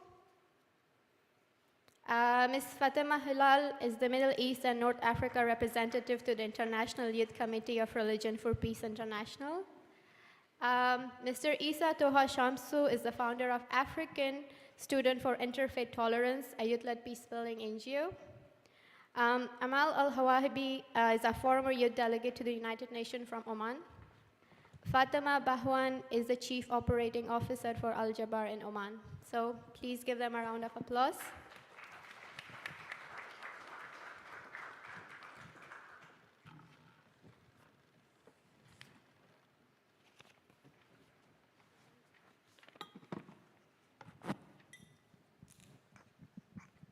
So let's begin our first round of questions. So this question is for all the panelists. Within the Declaration of Principles on Tolerance, it is written that education for tolerance should aim at countering influences that lead to fear of exclusion of others and should help young people to develop the capacity for independent judgment, critical thinking, and ethical reasoning. So what challenges are young people or those working with young people facing in trying to educate young people to develop these capacity? What isn't working or resonating with young people that could be improved from your point of view? So I'll start with Mr. Hilal. Assalamu alaikum wa barakatuh. Good evening, everyone. And thank you actually to stay and actually listen to our very interesting dialogue, inshallah. So I think to start with, when we speak about tolerance and peace, I think reaching out to youth is not really the issue. I think the challenge is how can we understand in this very dynamic space with youth, how can we impact them at a fundamental level? So when we speak about youth in different, if we take Oman as an example, you have children are living in different socioeconomical backgrounds, and each of those backgrounds require a specific types of programs and communication for us to create that deep and meaningful impact into them. What we have noticed that what's not really working is we are using the same brush and working with all youth across the country, for example, and developing various programs without customizing those programs to the specific needs and their understanding. So I think my first point is we need to localize the contents and enable us to really reach to their level and understand what exactly there are needs. The second thing I would say is media. I think these days, social media is really, it's supposed to be an enabler, but what we have been noticing, it's actually creating roadblocks for us to reach to young people with the right set of information and the right set of influences on them. I think we need to be more effective in utilizing different types of social media. I know, for example, my younger siblings are now on social media platforms that I don't even recall, even though the gap between me and them is 7 to 8 years only, right? So I think we need to keep up with what the young people are actually are up to and what they have been following, and how can we reach to them effectively where they are. And lastly, I would say is education. I think we cannot emphasize the importance of education and how can we create meaningful impact through various curriculum, activities, and even extracurricular activity beyond schools. So I'll start my remarks with that. Thank you. Thank you so much, Hilal. And I think I really appreciate that you've mentioned that having a conflict-sensitive approach to peace building is really important, because in a lot of countries, we have just a standard form of peace building, but having a conflict-sensitive approach and knowing the context of that country is really important for sustainable peace. So, Ms. Fatima, to you. Thank you, Hila. Assalamu alaikum. Good afternoon. First, thank you for having us today and for designating this whole session for the role of youth regarding teaching of tolerance. I think to answer your question, Hila, I need to go back a little bit. When I first started my civic engagement / activism in 2014, I started in 2014, and ever since till today, I've been engaged in working on youth causes, be it interfaith dialogue, be it gender equality, civic engagement, so on and so on. Everything you can think of that youth need to be taught. And what I realized through time is that young people are the most receptive and the quickest to understand these values. Apparently, they know already, and they are familiar with these critical thinking, dependent thinking, everything that we think that they need to learn. So it happens that it's not what it resonates with them. It's rather the challenge was to give them the hope that these values will actually prevail in places full of conflicts, in places full of corruption, inequality, injustice. So and also these series of misfortunes that is not caused by them. And I think this unfortunate circumstances could force someone to step over their values just in order to survive. And this is the case in the Middle East. So even when the message is there, even when the resources is there, even when there are people putting effort in order to educating people, there is not necessarily a nurturing environment for the message to endure. So again, the problem is not whether youth are receiving the message or whether something is resonating with them, but it's the circumstances around them that force them to act otherwise. So, and one of the things that Hilal mentioned was hate speech. Social media, of course. We all know about the political and religious incitements used to ignite the fuel of sedition with very little to no accountability mechanisms. So this is one of the challenges that we have. It's the circumstance, it's the many factors that surrounds youth in the Middle East. I'm talking about my experience. Another challenge, of course, is trusting the youth with delivering the message and educating our peers. We either not giving the resources to do so, or we're told that we're not competent enough to do so. So it's often the lack of support, especially when it comes to access to resources. And just to say that with what we witnessed here since we came, whether be it the youth program, thanks to the generosity of the Sultanate of Oman, or whether it be the AGM and their approach of including youth, that was a very unique opportunity, I think. And if it wasn't for them putting the effort and resources into us getting to know one another, I don't think I would be encouraged to go back home and text Hila or text Isa or text Amal or Hilal or Fatima and tell, let's do something. And this is one of the challenges that other youth all over the world, I think, especially in the MENA region, are facing. Thank you, Fatima. I think one thing she mentioned is that a lot of activists, the way they choose activism, sometimes it's not always by choice.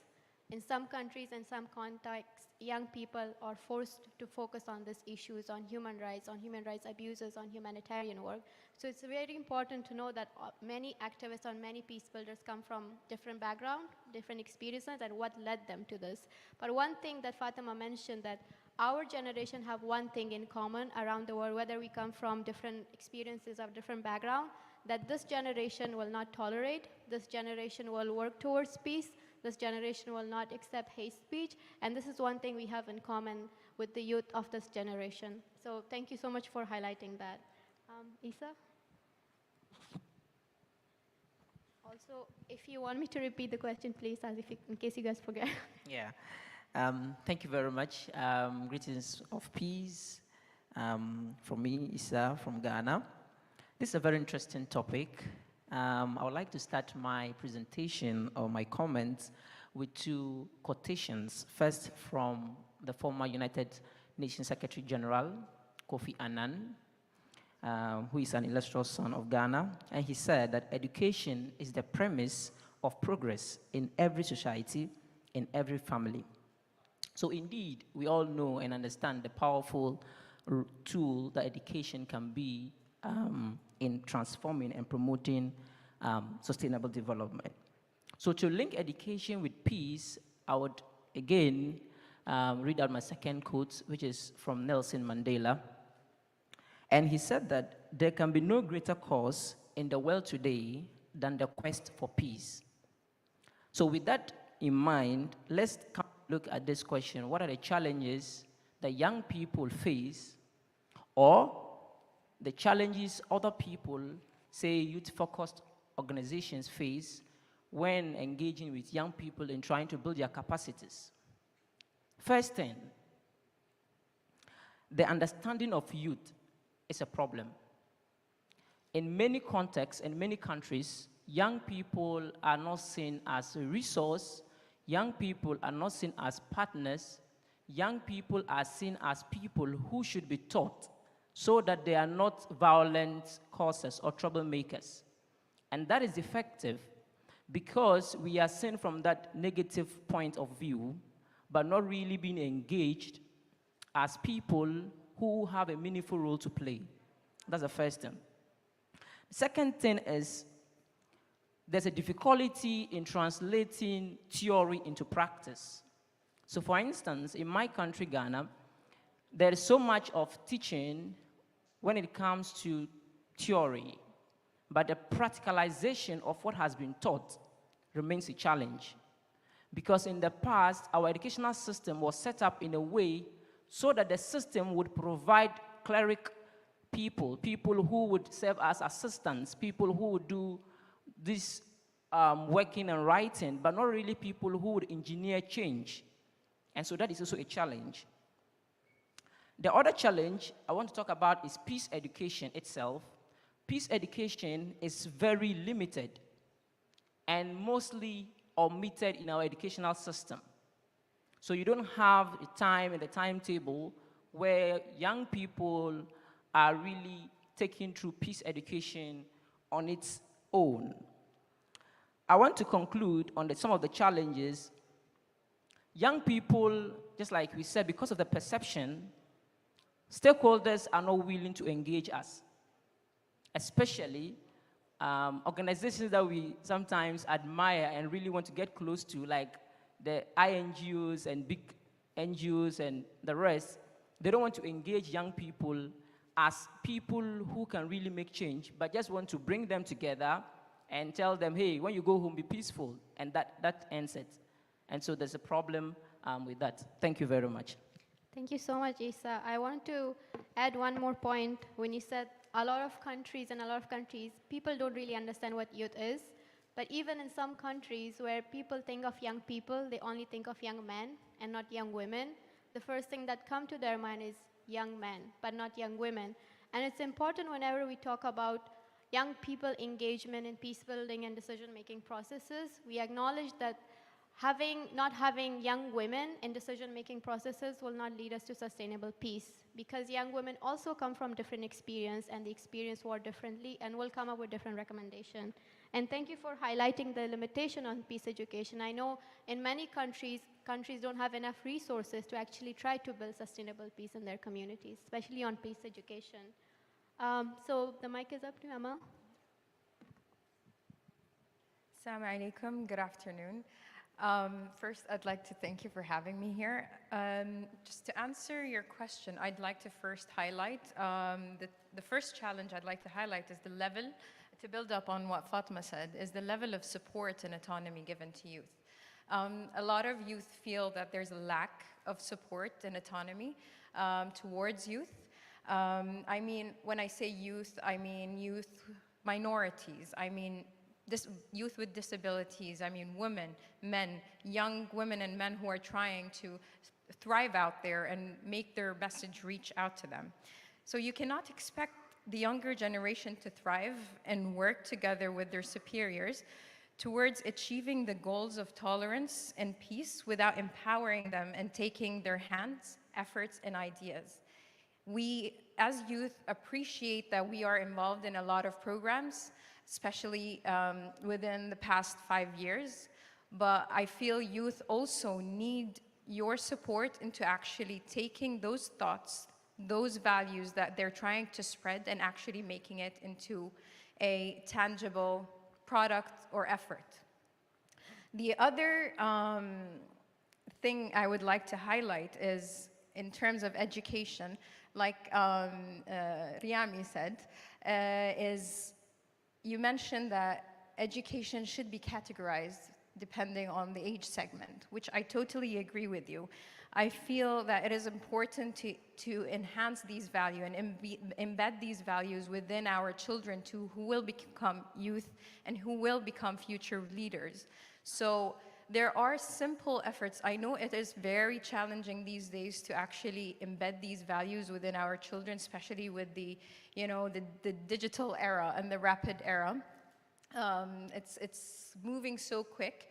But what we can do is actually include them in our conversations, include them in the conversations that are related to peace, to leadership, to tolerance. Show your kids how your country or your values are showcasing tolerance and peace. It could be as a simple question as, what do you think? What do you think? Let's talk about today's conference.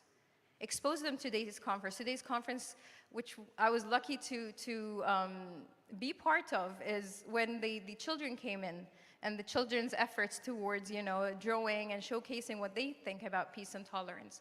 Show them the video, ask them, what do you think of this? What do you think about, what does peace mean to you? This, I believe, can give them more, enhance their capabilities and their understanding of peace and tolerance, and thus, we're creating leaders who can help us and help everyone around the world to spread the message of peace and tolerance. Thank you. Thank you so much, Amal, and for pointing out that how lack of political will from the institute and the governments and INGOs and even the UN agencies in supporting young people can cause demotivation in young people's goals towards sustainable peace. And also mentioning that we have many conferences, but there is no follow-up after the conferences. We know the outcomes, we know we draft policies, we share articles, but we never follow up with young people who are in those conferences. I want to ask how many of you actually contacted young people or young people who were in this network today in the last 2 or 3 days? If you did, please raise your hand.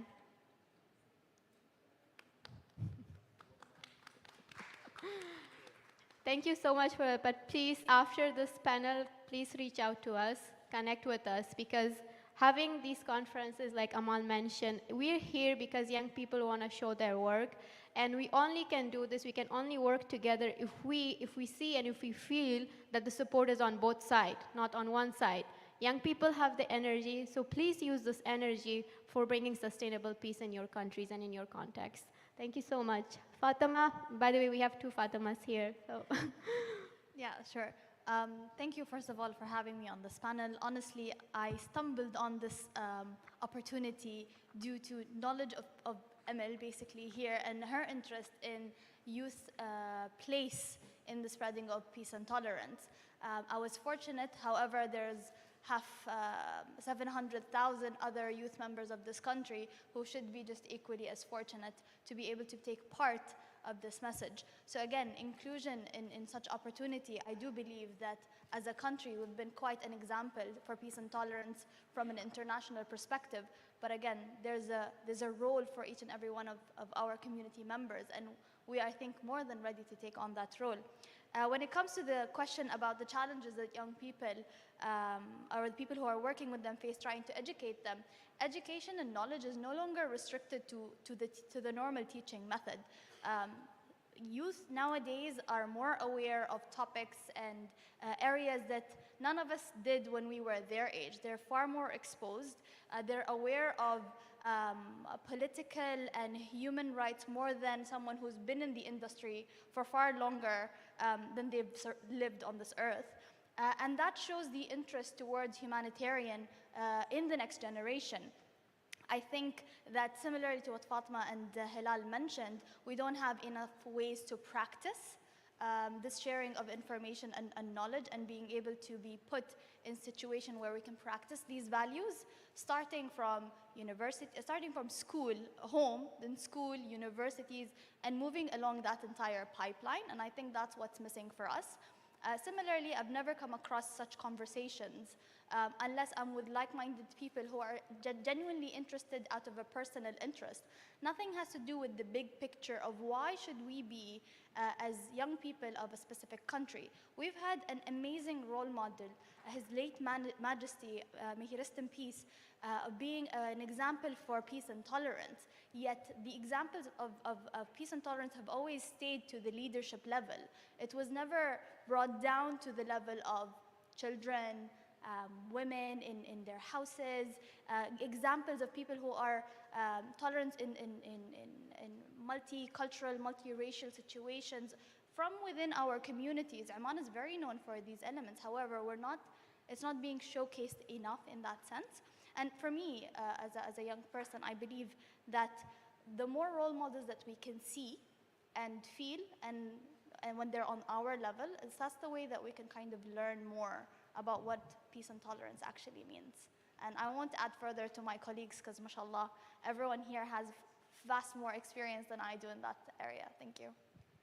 Thank you, Fatima, for highlighting. One thing I think you've mentioned really was importance in inclusivity. Whenever we have these sort of forums or conferences, just to highlight this, that many activists and human rights activists, peace activists, educators have visa restriction. Not everyone has passport privilege. And in order to help these activists, in order to help to have these type of spaces and actually engage, because virtual engagement is really different than in-person engagement. So most often we have seen cases where we have big high-tech conferences, conference on peace building, and where people from where the conflict is, they cannot attend these conferences. Then how is it inclusive? How can we make this inclusive?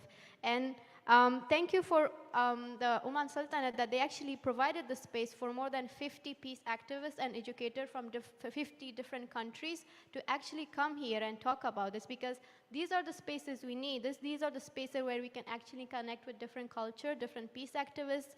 And throughout this trip, we have heard of name of countries that unfortunately we never heard before. And this is the space, this is the reason why we need forums, conferences that are more inclusive, meaningfully inclusive.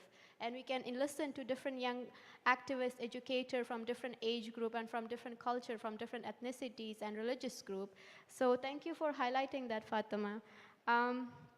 So coming to another question for Hilal.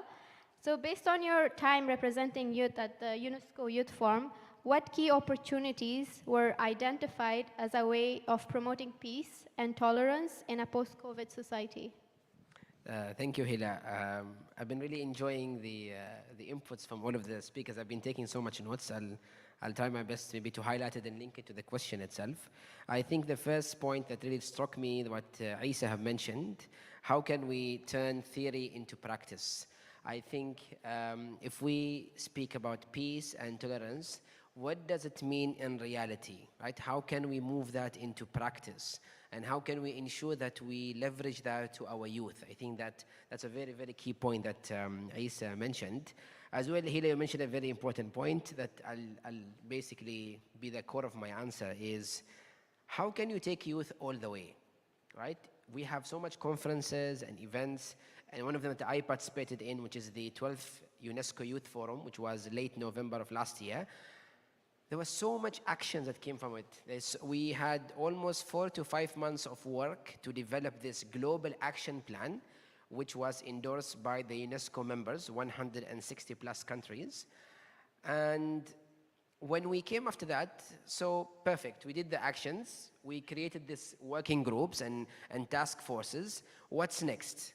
How can we really materialize those actions into reality? I think that's what we're really missing in such mega conferences where we have international organizations in there. How can we materialize the outcomes of such conferences and events?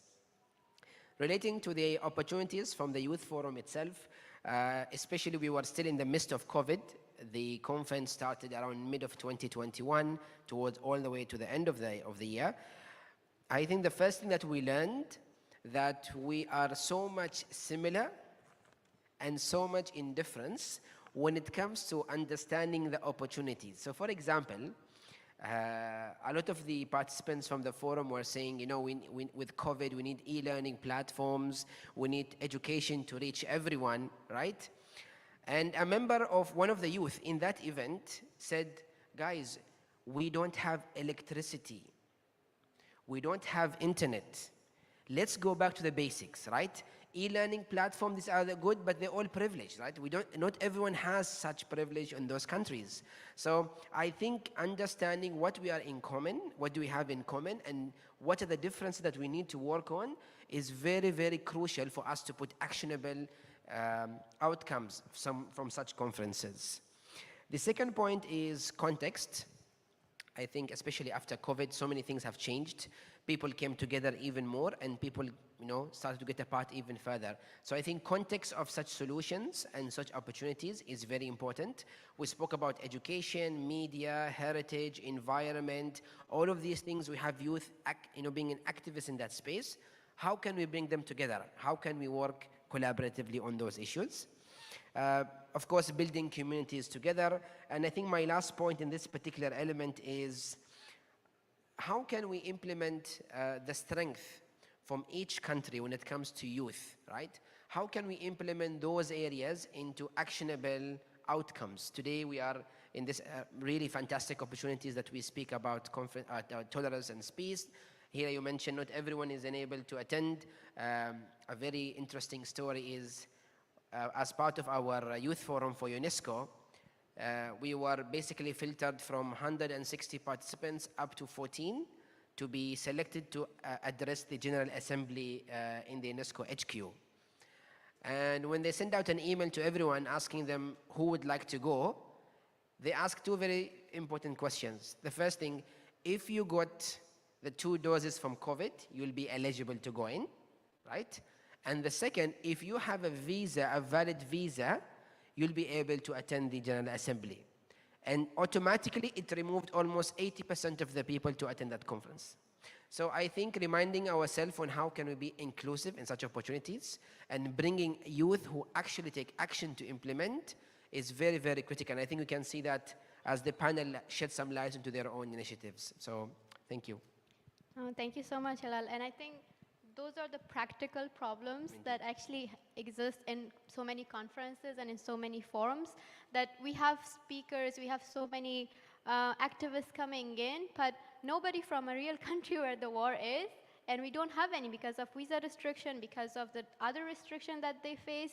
And also one thing you've mentioned is that in so many conferences, nobody knows about the existing opportunities that are already there. And then we end up drafting policies, a new network.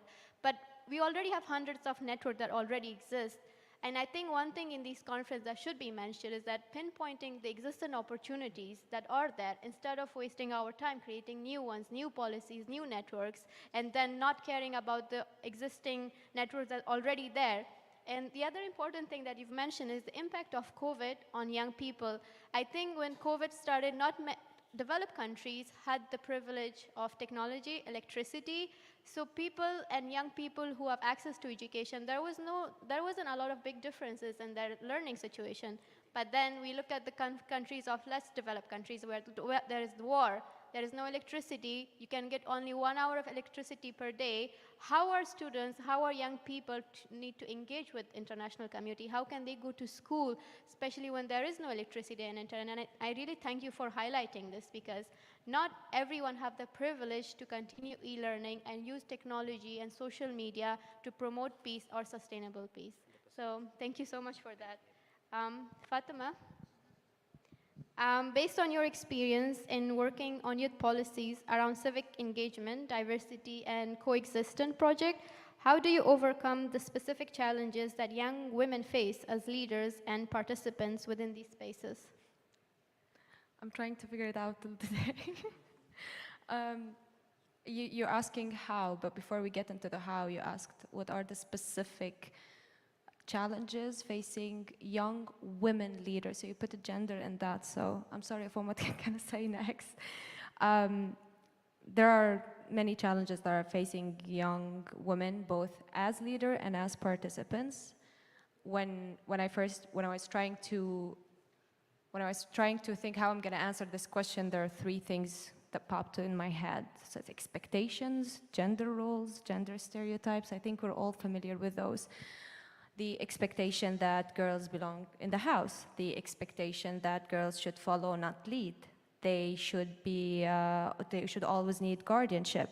The expectation or the essentialist bias that women cannot lead because they are emotional or essentially weak.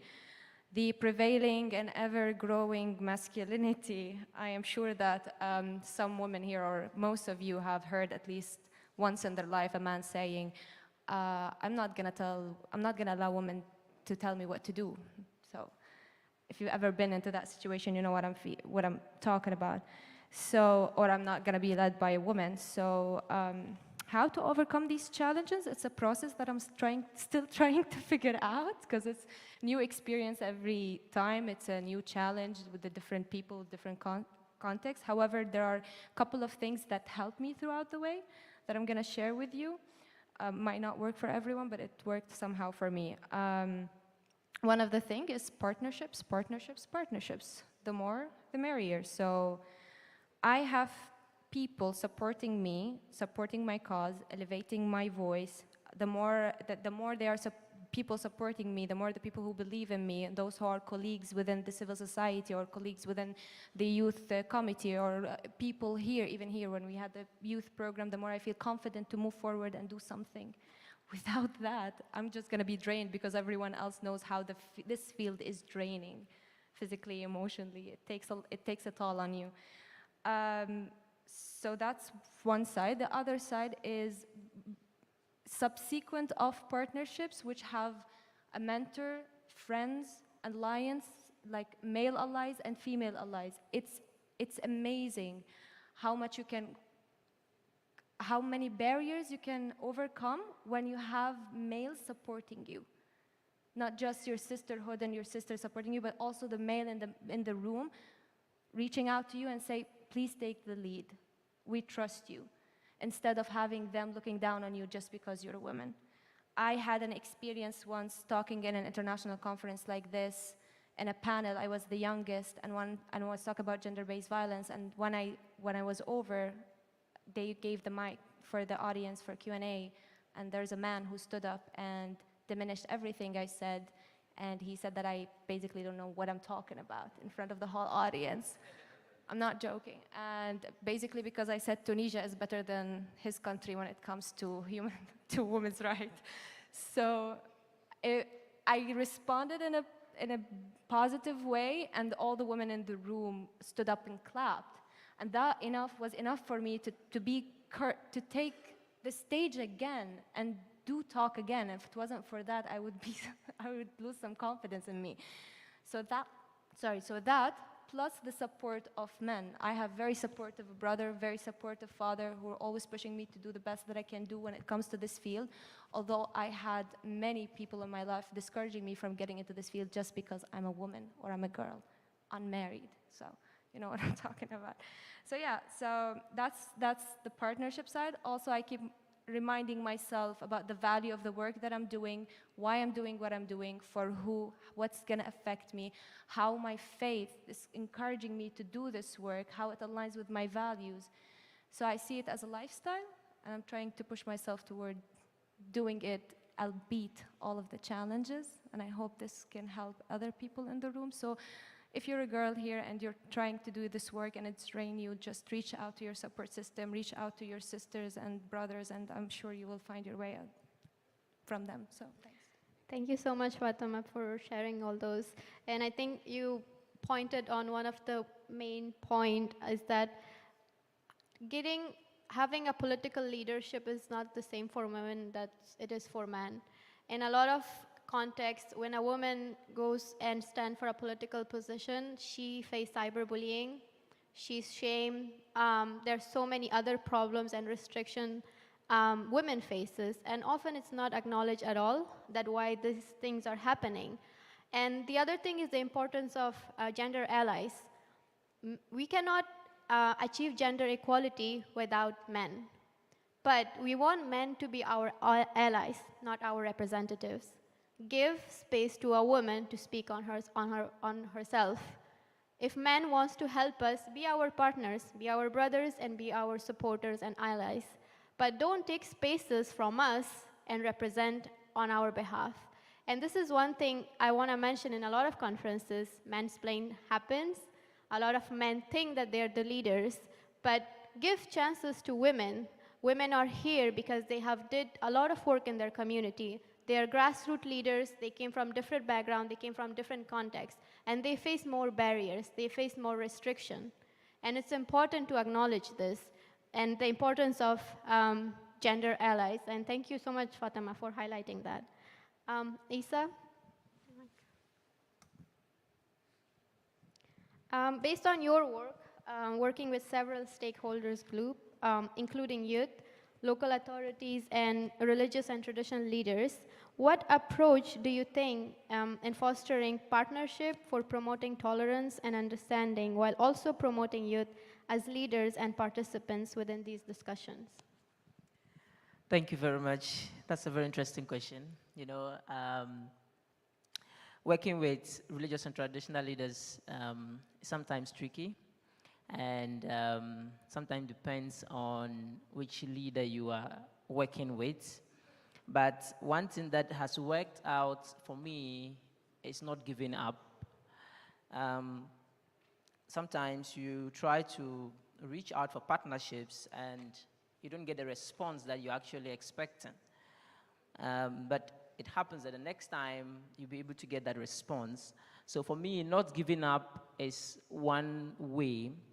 But secondly, creating a safe space for young people also works in terms of fostering partnerships. So when I set out to venture into peace building in 2019, by that time I was in teacher training college, and I was trying to find opportunities where I could build my capacity in order to be able to engage with religious and traditional leaders. And I got support from KAISID and took their virtual program. So after that, I thought that young people who may not be privileged to be able to do this research to find these opportunities. And so we started a small fellowship program within our small organization. And I think that that is helpful because we have been able to train over 100 young people with this particular program who can also be able to engage in peace and conflict prevention programs in their respective communities. Also, sometimes religious leaders, we see them as people who are difficult to approach or to work with. But really, when you start to engage them, they are willing to support. I can remember we had a community-based interfaith dialogue in my community. And first of all, the community leader, who is a traditional leader, offered that we can do it, we can have the dialogue at the forecourt of his palace. And interestingly, after the dialogue, one of the leaders, the religious leaders, he was a pastor, he actually offered to pay for airtime for us to move this dialogue to the radio station, to the community radio station, so that we could reach out to more people, you know. And I think we are able to achieve all of this because of continuously building our capacity on how to engage them. Because if you don't have the capacity to engage, you may try to reach out in the wrong way, you know. And you also have to make sure that there are certain sensitive issues, you know, you don't just start with those issues. You start with issues that you can all easily agree on, issues of community development, and issues that you know that everybody has interest in. So for instance, in my community, there was this issue of education, where students had to suffer in school with no furniture and all this stuff. So we brought together religious leaders, held a stakeholder discussion, brought together local authorities, and something was done about it. You know, so when you start from that particular angle, it's easier to engage them, and you can be able to foster these collaborations and partnerships with them meaningfully. And also just trying to ensure that you live as an example. You know, I think that is one way that we can be able to influence other young people. For instance, the Network for Religious and Traditional Peacemakers invited me to Oman, and that is the first time. To be very honest, let me share this personal story. When we went to the mountains, and I was there, it got really emotional for me. And I told one of my colleagues that if anyone had said that, Isa, if you come to Ghana, like, where I live from the capital is more than 12 hours. I live in rural northern Ghana. If somebody had said that somebody from rural northern Ghana would come to Oman and be in the midst of these people, the person would have been called a liar. Yeah, to be very frank. So when I was in the mountains, I got really emotional. And as I'm here, I can say that I have received more than 50 people sending me messages saying that how can we join ASFIT, the organization? How can we help? How can we be able to take part? And these are young people. This is an example that Oman and the network has shown, that if we work together, we can be able to reach more people and we can be able to make a lot of impact. Thank you very much. Thank you, Isa. I have a follow-up question. Just please take your mic. Because you've mentioned about not giving up and stay committed, but just in like 2 sentences, if you can tell us what actually motivates you to not giving up, because I see so many young people coming in different contexts. They have mental health issues, they have so many problems, and that kind of drain them. Like sometimes they get motivated because someone says no to them, or like they come up and they go with such a big hopes, like, oh, maybe this organization will help me, or these people, because they're here to support us, and then you receive a negative response. Because you've mentioned that one of your partnership didn't work out, but you looked alternative ways to find that space and work, and at the end did your project. But how do you stay committed? How do you feel, or can you give us a recommendation how to not actually give up when facing these type of problems? Yeah. So first of all, let me say, I got into peace building out of fear, okay? There was these terrorist attacks that occurred, and I had a fear that they may happen in Ghana. That I didn't want to happen, so I got into out of fear.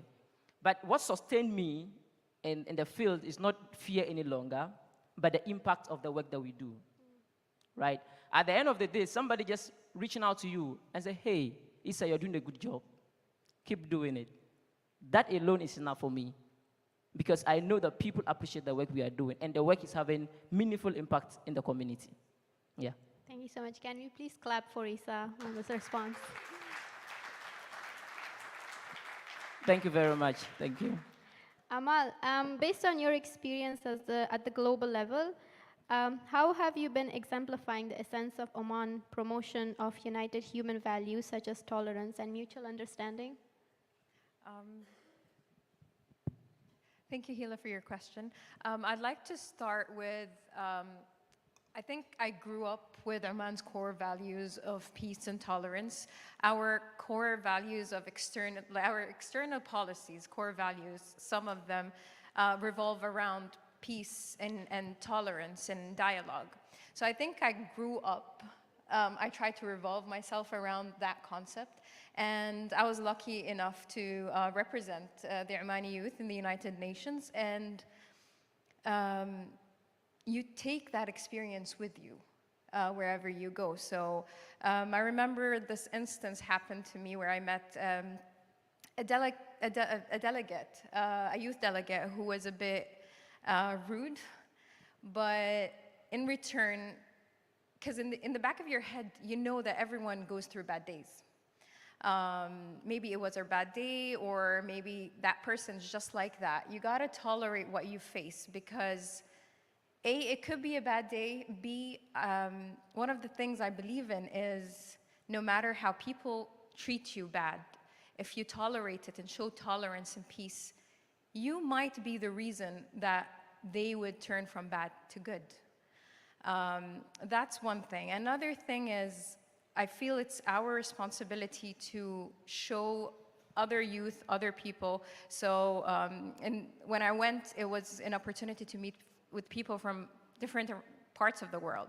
We sat down together in one table, we discussed our similarities and differences when it comes to our cultures, our beliefs, our religions.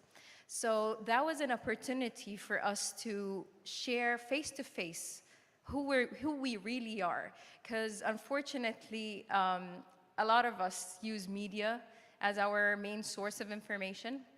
And the media, sometimes the media's portrayal of who people really are or where they come from doesn't resonate really with what is out there. Every media outlet might have their own agenda. So if we only depend on what the media gives us, then we won't have what we're having here today. We won't have the peace and tolerance we are trying to build and upkeep. So I felt it was a responsibility to just, take our core values of peace and tolerance towards this table and explain to the people who we really are, what we really represent, and give them the chance. And they were also kind enough to give me the chance to talk to them face to face, ask them questions. I remember this delegate came to me and he was like, "Can I ask you a question if that's okay, if it's not offending?" I'm like, ask me every question you have. This is our chance to actually know who we really are. I want to know what you represent. Where do you come from? And I really want you to also ask me every question, because only then we will break that barrier and those images that the media is trying to portray of us. Thank you. Thank you so much, Amal. And the important thing you mentioned is actually living with core values. A lot of us just know values, but we don't live it. We don't actually know what our core values are. We don't experience it. But you're the person who grew up in Oman and know your country's core value and actually live that core value. And that's why when you went to United Nations and you represented your country, that should be a proud moment for you. And that's why it's such an important thing that whenever we have these forums, these conferences where there is opportunity for networking, we have the opportunities to listen to the real representative of our country. Often we have different stereotypes of specific countries about people, and we don't know, like we hear these things from social media. But when we actually meet representative or young people from these countries, they just give us a different picture. And that's such an important thing to notice and acknowledge, that this is one of the benefits of having inclusive forums and conferences and representation abroad, because then we really know what's happening in that country, what's happening on the ground, and how we can actually help instead of just following social media, because we know there is fake news going on, there is hate speech going on, so we never know what source we can trust. And thank you for highlighting that, Amal, the role of social media and hate speech and fake news. And it was you who actually told the people, or representative, that, okay, this is the real Oman. Fatima, as a member of Youth Sector Development Group and as a part of Oman's Vision 2040, what is your vision as a young person from Oman to foster tolerance around the world? Honestly, this question is quite heavy. I mean, to speak about tolerance and to say that I want to strengthen tolerance, it's like asking human beings to become more human. It's like, okay, what can I do to make other people be more human and have such values? I mean, I don't think that there is one way to do that. But again, going back to the values that we grew up with, and echoing on what Emel just mentioned, it's about not just saying that you believe in such values, but also embedding them in your actions and in your everyday speech, engagement, values such as being empathetic to one another, doing your best to look at other people and try to see it from their perspective first, before judging, before having such prejudice because of what you've heard or what you've seen. And I believe that's the number one key. There are some core values that I believe in, and I had a very great example of creating such a culture in my organization, where our core values are empathy, community, and courage. And it's towards not just being a representative of our country, but it's how we want to work with each other. And I believe if you take these core values and then replicate them across not just organizations, but across countries, and in the way that you deal with other people, you will have a sense of tolerance towards any kind of engagement that you might face in the future. And it goes, to me, the basic answer is you have to believe in what you represent. And that is the only way that we can kind of take the visions that we have as countries and represent. So each and every individual in this country, or when you're representing your own country, I believe if you represent these values well in your activities, in your action, and in your speech, then you are by default moving a step forwards towards tolerance and becoming more human. And I think that's pretty much sums it up.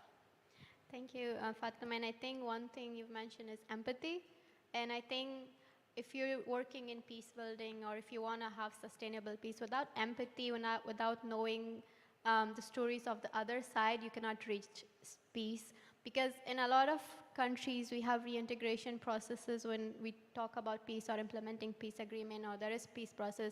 We never actually listen or hear the other side, what they have been through, because they have been through war, they have been through poverty. So creating that spaces and actually knowing and encouraging empathy in people, it's such a difficult task, but we have to do it in order to achieve peace. And I think what your organization doing is one of the core value of your organization is empathy, which is such a great thing, because without that, I don't think we can work in any peace building work or actually call ourselves a peace builder if we don't have empathy or if we're not empathetic to the problems and situation that other people are living in. So thank you so much for that response. So coming to our last question, so I request all the panelists to just respond in 1 or 2 sentences. We can start with Hilal. And this is the question to all the panelists. It's your recommendation. This is your space. We have the audience. How can the international community support young people to be able to promote tolerance and peace within your community? I'll try to make it in 2 sentences. I've been writing notes in terms of recommendations, but I'll split my recommendation into 2 parts. I think I'll address international community leaders and as well youth, to be honest. So for the international community and leaders, please do listen with empathy and care with the intent of supporting young people, right? Listening by itself does not create miracles, but putting the intent of supporting youth in their own initiatives and programs and enabling them is such a powerful tool. Please be aware of all of us, of our unconscious bias. I think sometimes it's very easy to fall into that trap, especially when we deal with youth. So be aware of our own unconscious bias is very, very vital. Expose them to various backgrounds and experiences such as these conferences. I think the more we get exposed, the more we learn from others, the more we understand that people do come from different backgrounds. Use different ways of education. Fatima mentioned that education is not only delivered in one way. There is various ways of education and reaching out to youth. So please do use various ways of delivering education. Now this is for youth, right? Globally in Oman who are listening to us today, I think the first thing is keep pushing. Keep creating the change that you want to see in the world, right? I think us as youth, we sometimes try to embody these values. However, keep pushing and creating that change. As you know, Aisha mentioned that sometimes it's very challenging, it's very emotional, very overwhelming, I would say. But listening that one very good feedback that this particular program changed my life makes everything you had done really worth it. So I think keep pushing, keep reflecting in every step of the way as you're creating change within your own community. Focus, I think, is key. Staying away from noise sometimes is very important. There's so many things happening around us, so I think sometimes focusing on a particular issue and trying to resolve it is very, very vital. Spread your message, spread the message of peace and tolerance and what you actually believe in, and most importantly, embody those values so people could actually believe and you actually could create some impactful change in your own community. Thank you. Thank you, Fatma. It's hard to add anything after what Hilal said, but I might be more technical than what I'm going to say. I think what I would say for the international community is please avoid turning youth engagement or youth participation into a trend.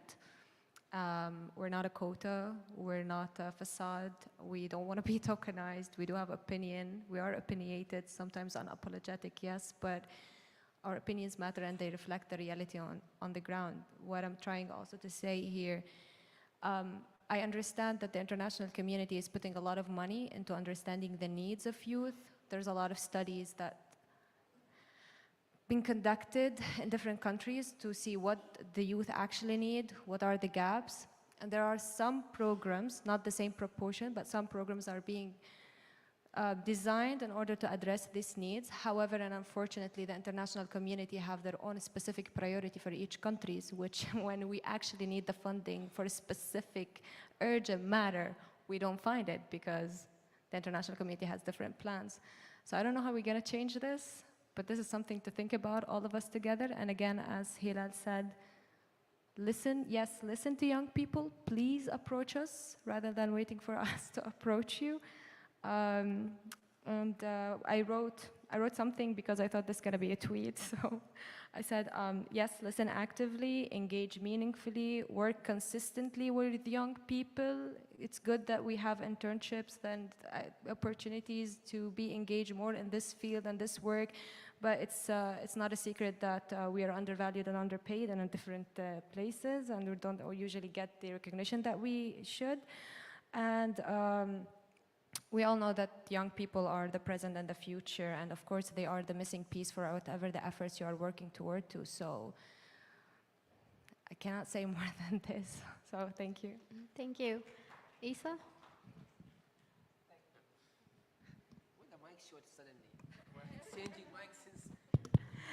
Okay. I think I would just follow the norm by defying the 2-sentence mark and actually give us a number of recommendations. So, to the international community, I think we've said a lot. A lot of young people have said a lot. And now we have the United Nations Security Council Resolution 2250, which is the first international resolution which recognizes the meaningful role of young people in peace and decision-making processes. So the UN in December 2015, the United Nations Security Council agreed to meaningfully engage young people. So that's a starting point. The international community, you have these frameworks that are available. You don't have an excuse to say, hey, we don't know how to engage young people. Quite recently, as part of the outcomes of the recent high-level conference on youth inclusive peace processes, which was organized by the UN, there was the launching of the Public Officials Guide on Youth Engagement. So the INGOs here and adult organizations here, you don't have an excuse to say you don't know how to engage us. There's that document for you. Just download it, it's online, and see how you can engage young people. I want to again talk about this. Young people, just like Hilal mentioned, we are different groups. If you come to Ghana, you want to engage young people, and you are talking about, 2 years, 5 years, audited accounts. You are talking about being operational for 10 years. You're talking about, So if you are bringing those requirements, it means you're not really looking forward to working with young people, because many young youth organizations are non-formal, informal groups that are sometimes not even registered. So you need to have understanding of all these things. Then another recommendation I have for the international community is that, please, when you are funding young people, don't give them $100 and expect 500, 300, 400 beneficiaries as outcome. Fund young people, Sometimes you see that the contractors, the big INGOs receive the millions. Then when it's left with the wings and the fins and the things, they give it to the young people and want us to bring the outcomes, that's stressful and that affects our mental health. Please protect us, And the final recommendation I want to make is that opportunities of this nature to talk, to engage, are critical. And Hila, I would say that we need to commend the network, and we need to commend the Sultanate of Oman for this opportunity.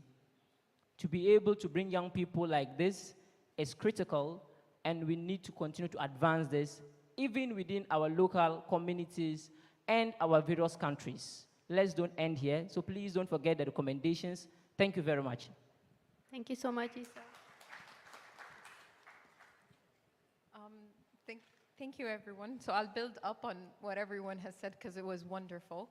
And obviously, I'm not going to stick to the 2-sentence note. I'm so sorry. So what I think I'd hope that we could come out of this wonderful panel, in addition to what my colleagues are going to say or said, that my recommendation for the international community is to really listen to the youth. Not just, you know, like Fatma said, hear them out. No, actually take their hand. Take by their initiatives, because they have wonderful ideas. I'm not saying that the people before us don't have wonderful ideas. No, we complete each other. We are here together.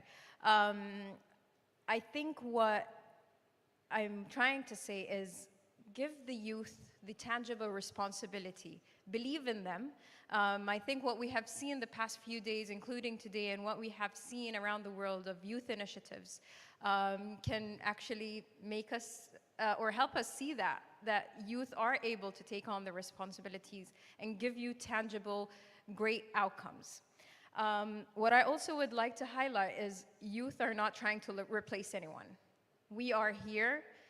We're all here together. Youth, all the generations are here together to help us achieve one goal, a goal that would serve humanity as a whole, a goal of peace, tolerance, and living together. We're not here to replace, the youth are not here to replace anyone. I don't know if I'm considered youth anymore. I'm growing up, maybe getting out of the youth segment, but still, we're here to complete each other.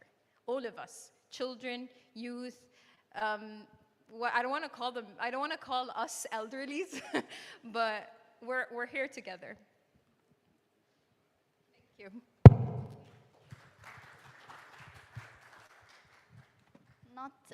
Not that I'm going to be able to add to anything that everyone here have already spoke about, but one word or one thought for any international community that is looking to support youth. Look at the youth as you look at industries. If you look at the youth sector as an industry that could provide you with a high value return on the investment that you're going to put forward, that's a sector that you could bet your money on.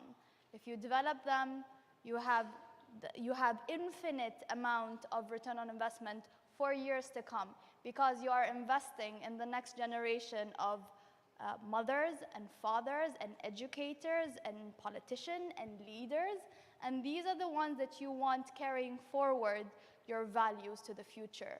So to the international community or anyone else who's looking to youth as a tool, if you are, that is okay. However, invest, and you'll see the return in that investment. And thank you very much. Thank you so much, and thank you for your wonderful recommendation. There are two things I want to mention. One is the experience that Isa mentioned about big NGOs comes, and the outcome that they ask from a grassroots NGO is very unrealistic. Social change takes time, and especially social change in a country with constant war, constant poverty, constant patriarchy. It's not going to be easy. A lot of INGOs have very restricted funding system, and these funds never go to local grassroots NGOs. They never go to the women-led NGOs, youth-led NGOs. The focus is only on the capital, and they never localize funding. They talk about funding they talk about funding opportunities, but when it comes to practical level, a lot of time, most of funds stays at the United Nations, stays at INGOs, stays at the US headquarters, UK headquarters, and European countries.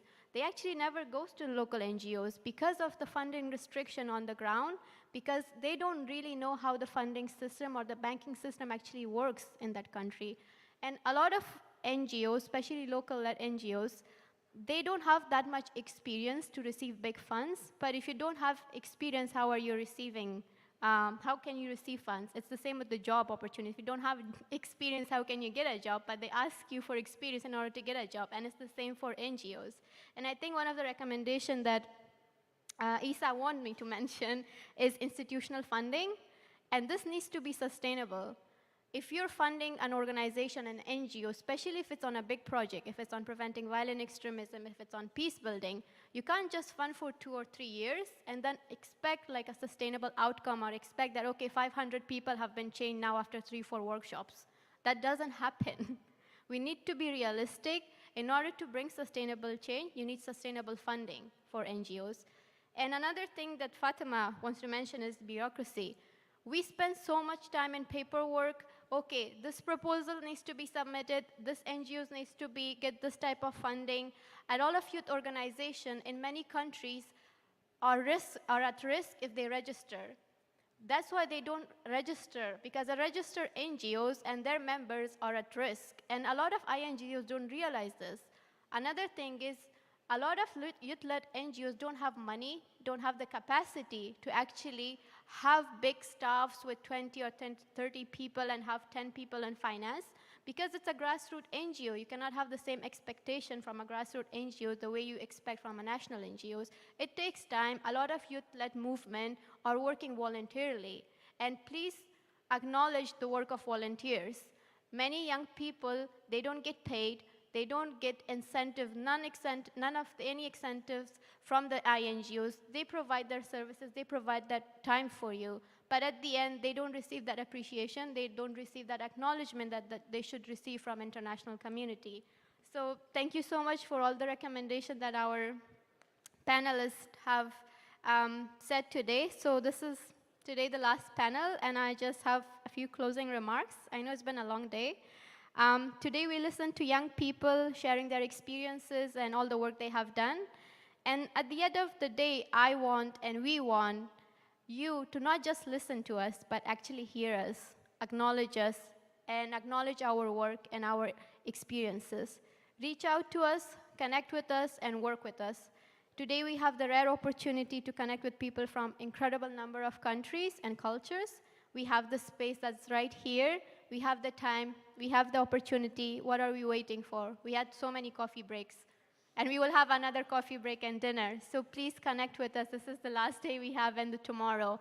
So this is the opportunity we have. You have listened to us, you know about our experiences now. We have name tags here on our badges. If you don't know, please reach out to us. And so to close our panel today, let's make a commitment. And that commitment is to meet one youth member after this panel. This is a commitment to us on this day of tolerance to work together for sustainable peace and make the youth your allies, partners, and your friends, not your enemies or competition. So thank you so much, and please applaud for our panelists.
Dear friends and colleagues, I'm pleased to join you for the closing of the 26th anniversary of the United Nations International Day of Tolerance.